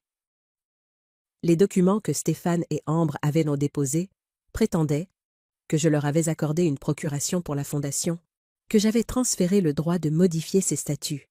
C'était audacieux, imprudent. Ils avaient simulé une réunion entière, un vote du conseil d'administration, et l'avaient même fait notarier. Morgane avait déjà envoyé le dossier à un expert en écriture. Mais elle ne s'est pas arrêtée là. Elle a également eu un déjeuner discret ce week-end-là avec l'un des notaires qui, selon eux, avait été témoin du document. Il ne se souvenait pas de la réunion. Il ne se souvenait pas de moi, parce que cela n'avait jamais eu lieu. C'était la faille. Et à travers cette faille, tout s'est effondré. Mercredi, le rapport de l'expert était prêt. Non seulement les signatures étaient incohérentes, mais les métadonnées d'horodatage des fichiers PDF révélaient qu'ils avaient été antidatés de manière négligente. Un document était censé avoir été signé dans un café de Saint-Tropez, un endroit qui était fermé pour rénovation à l'époque. Un autre faisait référence à un membre de la fondation qui avait démissionné 3 mois plus tôt. Ils n'avaient pas seulement menti, ils avaient été paresseux. C'est alors que Morgane a agi. Elle a déposé une requête pour fraude et parjure. Elle a soumis le rapport, la déclaration du notaire et une déclaration du président du conseil d'administration de la fondation. Ce n'était plus seulement une réponse, c'était une contre-attaque en règle. Mais ça ne s'est pas arrêté là. Un jour plus tard, le parquet a pris contact. Il s'avère que tenter de frauder une organisation à but non lucratif enregistrée n'est pas seulement une affaire civile. Cela peut être criminel. Et comme la fondation s'occupait du bien-être des personnes âgées, il y avait une deuxième couche de protection. Un examen automatique avait été déclenché au moment où Morgane avait déposé sa contre-requête. Le bureau du procureur de la République voulait parler. Pendant ce temps, je suis restée silencieuse. J'ai arrosé mes plantes. J'ai fait une tarte aux pommes. J'ai marché sur la plage chaque matin avant le lever du soleil. Mais à l'intérieur, j'ai senti un changement. Plus de colère, même pas de justice, juste de la clarté. Ils avaient y tracé la ligne, l'avaient franchie, l'avaient peinte en rouge, et maintenant, la ville allait voir. L'audience était prévue pour jeudi matin. Je suis arrivée en avance, je me suis assise au 2e rang, avec Morgane à mes côtés. Le tribunal était modeste, rien à voir avec la télévision, juste de l'air froid, des bancs en bois et le faible murmure de l'anticipation. Stéphane était assis 3 rangs plus loin avec Ambre. Aucun des deux ne s'est retourné. Élise a posé une main rassurante sur mon bras. « Souviens-toi, nous ne te défendons pas seulement aujourd'hui. Nous créons un précédent. » J'ai hoché la tête, reconnaissante de sa clarté. La juge était une femme d'une 60aine d'années, avec des lunettes à monture argentée et une expression qui suggérait qu'elle avait vu toutes les ruses du métier. Elle a examiné les dossiers devant elle, puis a levé les yeux sur la salle d'audience. Nous sommes ici pour l'affaire numéro 47592D. Dubois contre Dubois. J'ai examiné les pièces. Commençons par le demandeur. L'avocat de Stéphane s'est levé, un homme avec un costume cher et une confiance étudiée. Il s'est lancé dans son argumentation, expliquant que Stéphane essayait seulement de protéger sa mère âgée d'une influence indue et d'une exploitation financière. Madame la juge, Madame Dubois vivait confortablement avec son fils et sa belle-fille jusqu'à ce que sa sœur, avec qui elle était en froid, apparaisse soudainement et la convainque de déménager à La Ciotat. En quelques semaines, Madame Dubois a créé une fondation qui soustrait effectivement ses biens à son propre contrôle. Nous pensons que cela démontre un schéma de manipulation. La juge l'a interrompu. « Maître, j'ai lu votre requête. Ce que j'aimerais comprendre, c'est pourquoi votre client a tenté de déposer des documents avec des signatures falsifiées. » L'avocat a hésité. « Madame la juge, mon client niait, outre connaissance de documents falsifiés. » Alors peut-être devriez-vous examiner le rapport d'expertise soumis par la défenderesse, a dit la juge en tapotant un dossier. Les signatures ont été analysées par un expert judiciaire. Les métadonnées des fichiers PDF montrent qu'ils ont été créés sur l'ordinateur personnel de votre client. La salle d'audience est devenue silencieuse. J'ai jeté un coup d'œil à Stéphane. Son visage était devenu pâle. La juge a continué. « Avant de poursuivre, je veux être très clair. Ce tribunal prend l'exploitation des personnes âgées très au sérieux, mais il prend également la fraude envers le tribunal avec la même gravité. » Elle s'est tournée vers moi. « Madame Dubois, veuillez vous approcher de la barre, s'il vous plaît. » Je me suis levée, les jambes stables malgré les nerfs qui me nouaient l'estomac. J'ai avancé, consciente de chaque regard dans la pièce. « Madame Dubois, » a dit la juge, sa voix plus douce, mais portant toujours dans la salle.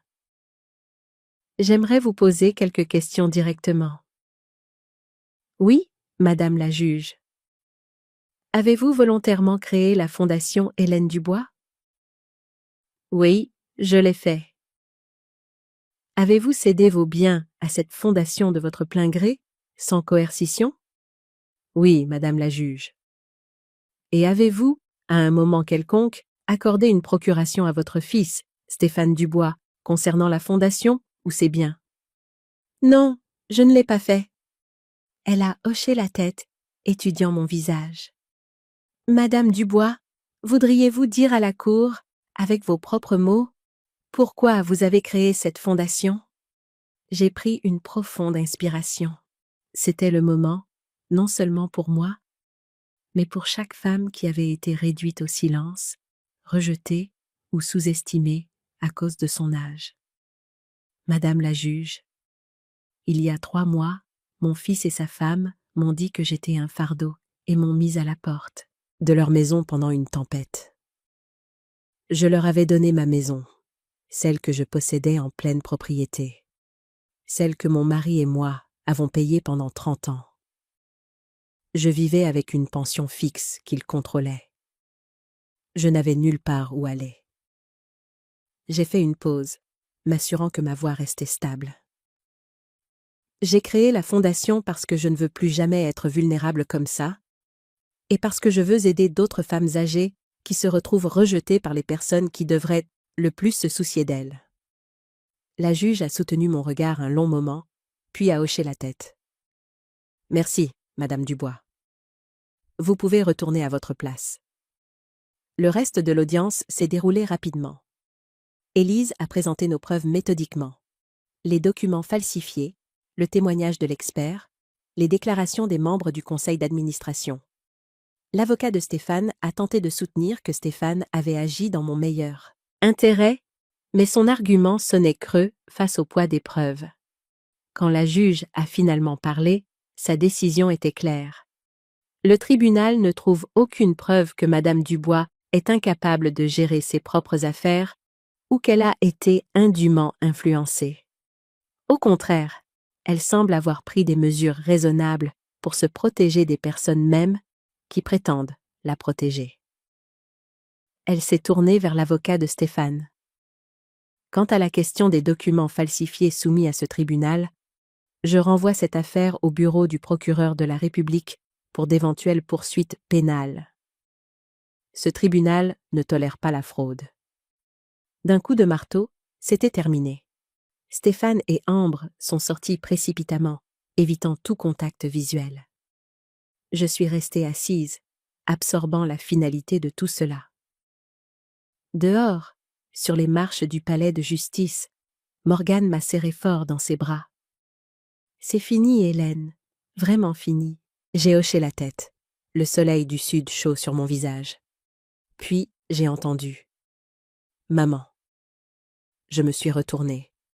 Stéphane marchait vers moi, seul. Son visage était tiré, plus pâle que dans mon souvenir, sa voix plus douce. « Tu le fais vraiment ?»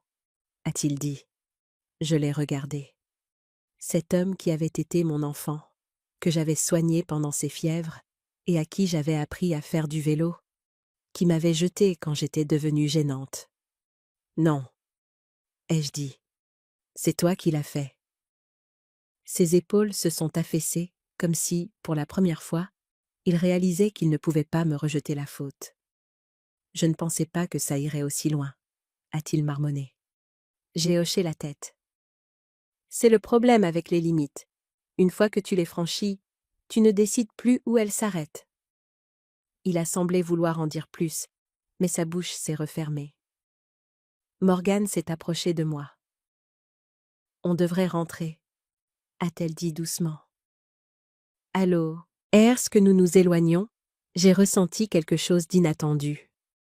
Pas de la satisfaction, pas de la justification, mais une étrange sorte de paix. Celle qui vient quand on a affronté sa plus grande peur et qu'on se retrouve toujours debout. Les semaines qui ont suivi l'audience ont été plus calmes que je ne l'avais prévu. Pas d'appel téléphonique dramatique. Plus de visites inattendues. Stéphane et Ambre se sont réfugiés dans le silence. Que ce soit par honte ou par calcul, je ne saurais le dire. Élise me tenait au courant des procédures judiciaires. Le procureur avait décidé de poursuivre Stéphane pour le faux en écriture. Pas des charges graves. Il ne risquait pas la prison, mais assez sérieuse pour que sa réputation professionnelle en souffre. J'étais partagée à ce sujet. Il était toujours mon fils, malgré tout. Mais comme Élise me l'a gentiment rappelé, les conséquences enseignent des leçons que les mots seuls ne peuvent pas. Morgane a suggéré que je bloque leurs numéros, que je les efface complètement de ma vie. Mais je ne pouvais pas faire ça. Pas encore. Peut-être jamais. Le lien entre un parent et un enfant est compliqué, tordu et effiloché dans notre cas, mais pas entièrement rompu. Au lieu de cela, je me suis concentrée sur la fondation. Ce qui avait commencé comme une mesure défensive se transformait en quelque chose de significatif. Les journées communautaires s'étaient étendues à des ateliers hebdomadaires. Nous nous étions associés à une clinique juridique locale pour fournir une planification successorale gratuite aux personnes âgées. Un petit programme de subvention aidait les femmes de plus de 65 ans ayant des besoins de logement d'urgence. Il ne s'agissait plus seulement de protection, il s'agissait de but. Un mardi matin, j'examinais les demandes pour notre programme d'aide au logement quand mon téléphone a vibré avec un SMS de Stéphane. Emma a un récital ce vendredi à 19h. Elle a demandé si mamie pouvait venir. J'ai fixé le message pendant un long moment. C'était le premier contact en près d'un mois. Pas de demande, pas d'accusation, juste une simple invitation. Je l'ai montré à Morgane quand elle est passée cet après-midi-là. Ça pourrait être sincère, a-t-elle dit, bien que son ton suggère le scepticisme. Ou ça pourrait être une autre façon de se rapprocher. C'est ma petite fille, ai-je dit simplement. Morgane a soupiré. Si tu y vas, je viens avec toi. Je ne l'aurais pas voulu autrement. Vendredi soir est arrivé. Frais et clair. Morgane nous a conduites à l'école primaire où allait Emma. Le parking était plein de monospaces et de SUV. Des parents se dépêchant d'entrer avec des bouquets et des appareils photo.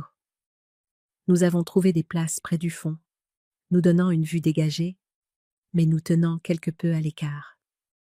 J'ai balayé la foule du égard, repérant finalement Stéphane et Ambre, plusieurs rangs plus loin. Ils ne nous avaient pas encore vus.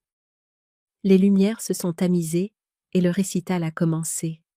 Un défilé d'enfants nerveux, jouant des morceaux de piano simples, certains avec confiance, d'autres avec une terreur visible. Emma était quelque part au milieu du programme quand elle est finalement apparue sur scène dans sa robe bleue. Mon cœur s'est gonflé. Elle ressemblait tellement à Stéphane à cet âge. La même détermination dans la mâchoire, le même léger froncement de concentration entre les sourcils.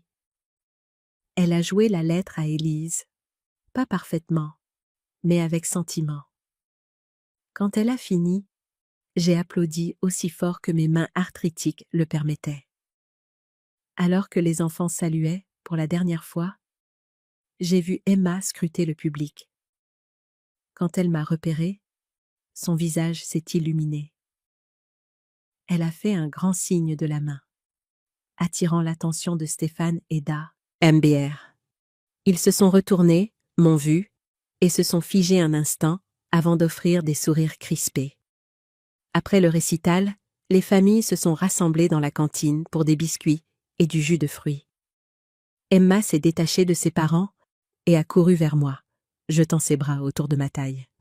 « Tu es venue !»« Je savais que tu viendrais. » Je l'ai serrée dans mes bras, respirant l'odeur de son shampoing à la fraise. « Bien sûr que oui. Tu as été merveilleuse. » Elle m'a regardée avec un grand sourire. « Papa a dit que tu serais peut-être trop occupée, mais je lui ai dit que tu ne manquerais pas ça. » Par-dessus sa tête, j'ai vu Stéphane s'approcher lentement, Ambre restant en arrière, près de la table des rafraîchissements. Il avait l'air incertain, comme s'il n'était pas sûr de son accueil. « Emma, pourquoi n'irais-tu pas chercher des biscuits avec Morgane ?» ai-je suggéré. « Je dois parler à ton père une minute. » Elle a hoché la tête et est partie en sautillant avec Morgane, bavardant avec enthousiasme. Stéphane s'est arrêté à quelques pas. « Merci d'être venu, » a-t-il dit sèchement. « Ça comptait beaucoup pour elle. »« Elle compte beaucoup pour moi, » ai-je répondu. « Toujours. » Il a changé son poids de pied, mal à l'aise. « Écoute, maman, à propos de tout ?» J'ai levé la main. « Pas ici. »« Pas maintenant. C'est la soirée d'Emma. » Il a hoché la tête, un éclair de soulagement sur son visage. « Serais-tu d'accord pour qu'on parle un de ces jours? Juste parler ?» Je l'ai étudié. Les cernes sous ses yeux, les nouvelles rides autour de sa bouche. Il avait l'air fatigué, abattu d'une manière que je n'avais jamais vue auparavant. « À une condition, » ai-je dit finalement. « Terrain neutre, et Morgane vient avec moi. »« D'accord, » a-t-il convenu. « Le café sur la corniche le week-end prochain. J'y serai. » Nous nous sommes séparés avec un signe, et de tête maladroit. Rien n'était résolu, mais peut-être qu'une porte s'était entr'ouverte juste assez pour laisser entrer un peu de lumière. Plus tard, cette semaine-là, j'ai reçu une épaisse enveloppe d'Élise. À l'intérieur se trouvait le jugement final du tribunal, rejetant officiellement toutes les plaintes contre moi et confirmant mon droit légal de gérer mes propres affaires. Il y avait aussi un avis indiquant que Stéphane avait accepté une procédure de plaidé coupable pour les accusations de faux, des travaux d'intérêt général et une amende, mais pas de casier judiciaire s'il respectait les termes. Un mot d'Élise était joint. La justice se présente sous de nombreuses formes. Parfois, la plus puissante est la chance de reconstruire. J'ai placé les documents dans mon classeur et je suis allée me promener sur la plage. L'eau était calme ce jour-là, les vagues clapotant doucement sur le rivage. J'ai pensé à Jacques, à ce qu'il dit. Ray s'il pouvait me voir maintenant. Il m'avait toujours dit que j'étais plus forte que je ne le pensais. Il avait fallu que je perde presque tout pour lui donner raison. Quand je suis rentrée chez moi, un colis m'attendait à ma porte. Pas de mots, juste une petite boîte emballée dans du papier brun uni. À l'intérieur se trouvait une photo encadrée, une que je pensais avoir perdue en quittant la maison de Stéphane. Jacques et moi, lors de notre 30e anniversaire, dansant dans notre jardin, ses bras autour de ma taille, ma tête renversée en arrière dans un rire. Je n'ai pas eu besoin de deviner qui l'avait envoyé. Certains gestes parlent plus que les mots. La rencontre au café a eu lieu. C'était guindé, inconfortable, mais civil. Stéphane s'est excusé, pas pour tout, mais pour assez pour que ça compte. Ambre n'était pas là. Il a mentionné qu'ils prenaient à leur distance, et je n'ai pas insisté pour avoir des détails. Il a posé des questions sur la fondation. Il a semblé sincèrement intéressé quand j'ai décrit notre récent atelier communautaire. Nous n'avons pas discuté d'argent, de propriété ou du passé. Nous avons juste parlé comme des gens qui retrouvent le chemin vers quelque chose qui ressemble à du respect. Alors que l'automne laissait place à l'hiver, je me suis installée dans une routine qui me semblait de plus en plus la mienne. Des promenades matinales sur la plage, du bénévolat à la fondation, des dîners hebdomadaires avec Morgane, des visites supervisées occasionnelles avec Emma et Lucas au parc ou au glacier. Ce n'était pas parfait. La relation avec Stéphane restait fragile, hésitante. Ambre gardait entièrement ses distances. Mais c'était quelque chose. Un nouveau type de famille, construit sur des limites plus claires et une sagesse durement acquise. Un soir, Morgane est venue avec une bouteille de vin et une proposition. « Je pense que nous devrions développer la fondation », a-t-elle dit, en nous servant un verre à chacune. Il y a une propriété près du centre-ville, une vieille maison bourgeoise qui ferait un parfait centre d'hébergement de transition pour les femmes âgées quittant des situations abusives. J'ai écouté tandis qu'elle décrivait sa vision. 5 à 7 résidentes à la fois, chacune avec sa propre chambre, des espaces communs partagés, un conseil sur place et une aide à la planification financière. « Qu'en penses-tu » a-t-elle finalement demandé. J'ai souri. Je pense que Jacques serait fier. Et je pense que j'aimerais être impliquée au-delà du simple financement. C'est ce que j'espérais, a souri Morgane. Nous avons besoin de quelqu'un pour développer les programmes, quelqu'un qui comprend ce que ces femmes traversent. Et c'est ainsi qu'à 73 ans, je me suis retrouvée avec une nouvelle carrière, mi-conseillère, mi-militante, mi-témoignage vivant de la possibilité de recommencer. 3 mois après l'audience, la Fondation Hélène Dubois a organisé son premier grand événement de collecte de fonds au centre communautaire de La Ciotat. Le thème était « Seconde chance » et la salle était remplie de sympathisants, de bénévoles et de bénéficiaires de nos programmes. Je me tenais sur la petite scène, regardant la mer de visage. Certains que je connaissais bien, certains que j'avais aidés à traverser des hivers difficiles, de longs divorces ou des anniversaires solitaires. Certains que je n'avais jamais rencontrés. Mais ils étaient là parce que la Fondation les avait touchés d'une manière ou d'une autre. C'était suffisant. La salle n'était pas luxueuse. Des chaises pliantes, des percolateurs sur des tables en plastique, quelques vieux ventilateurs de plafond bourdonnant au-dessus. Mais les murs étaient fraîchement peints et bordés de photos de nos programmes. Des femmes apprenant des métiers, à des bénévoles auprès des personnes âgées étreignant des patients, des enfants riant à côté de cartons de dons emballés. Je n'avais pas préparé de discours. Je ne voulais pas jouer un rôle. J'ai juste dit la vérité. Cette organisation n'a jamais été une question d'argent, ai-je dit lentement, en faisant une pause pour reprendre mon souffle. Il s'agissait de ne pas être effacé, de prouver que la seconde moitié de votre vie peut être tout aussi puissante que la première. Peut-être même plus. La salle était silencieuse, attentive. Il y a 6 mois, j'étais sans abri, dormant sous un pont, convaincu que mon histoire était terminée. Aujourd'hui, je me tiens devant vous, non pas comme une victime, mais comme une bâtisseuse de communauté, de but, de seconde chance. J'ai balayé la salle du regard, croisant des visages familiers. Ce qui m'est arrivé arrive aux femmes tous les jours. On leur dit qu'elles sont des fardeaux. On le wire fait sentir qu'elles sont invisibles.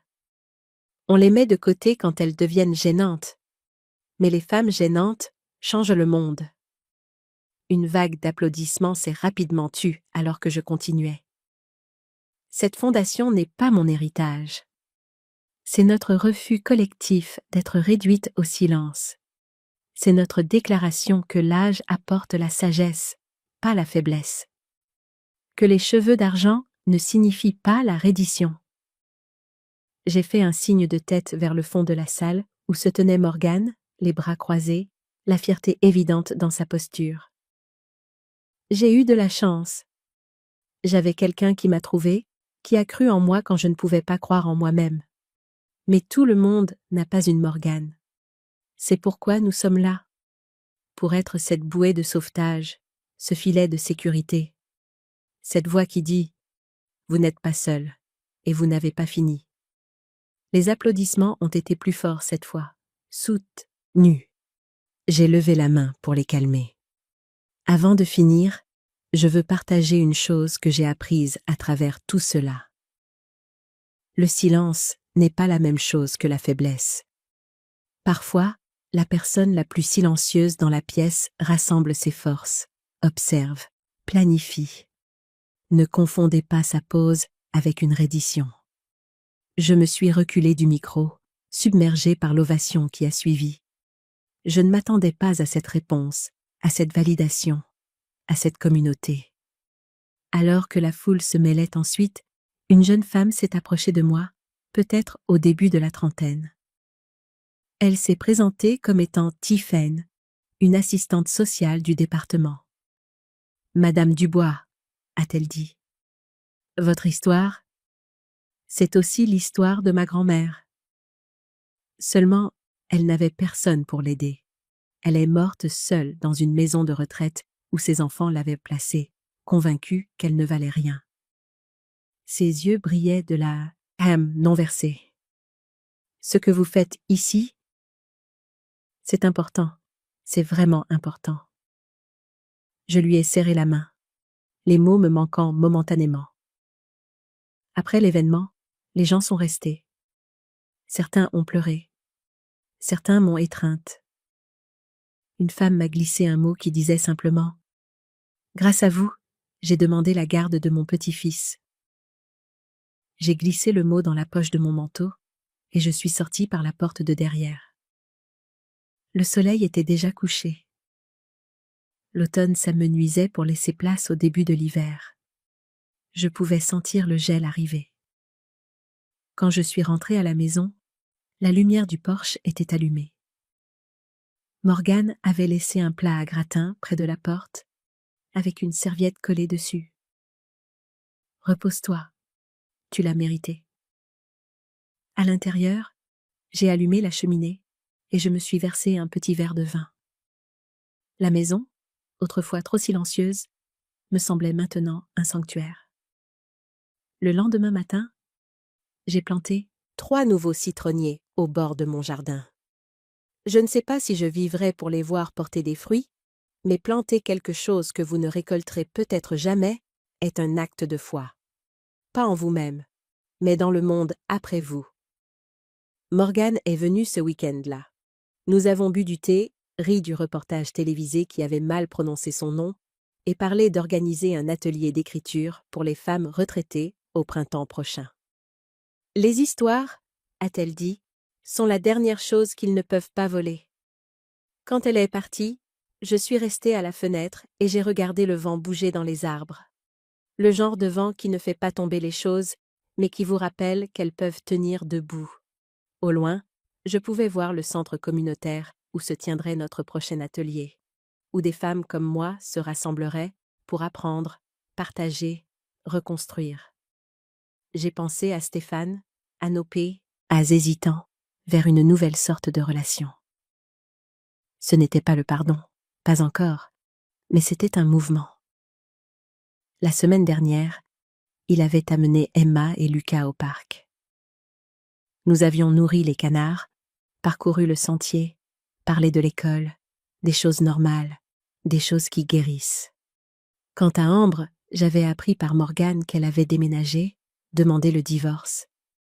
Je n'ai ressenti aucune satisfaction à cette nouvelle, seulement une reconnaissance silencieuse que les actions ont des conséquences, que les schémas se répètent jusqu'à ce que nous les brisions. Mon téléphone a vibré avec un SMS d'Élise. La propriété du centre-ville est à nous. Signature la semaine prochaine. Prête à construire quelque chose de beau? J'ai souri en répondant. Toujours. Je n'ai pas disparu. J'ai reconstruit. J'ai redéfini. Et je suis restée entière. Si vous vous êtes déjà senti rejeté, effacé ou sous-estimé simplement à cause de votre âge, de votre silence ou de votre gentillesse, sachez ceci. Vous avez toujours le pouvoir de tracer la ligne, de reconquérir votre espace, de planter quelque chose de nouveau. Votre histoire n'est pas terminée. Elle ne fait que commencer un nouveau chapitre. Et cette fois, c'est vous qui l'écrivez.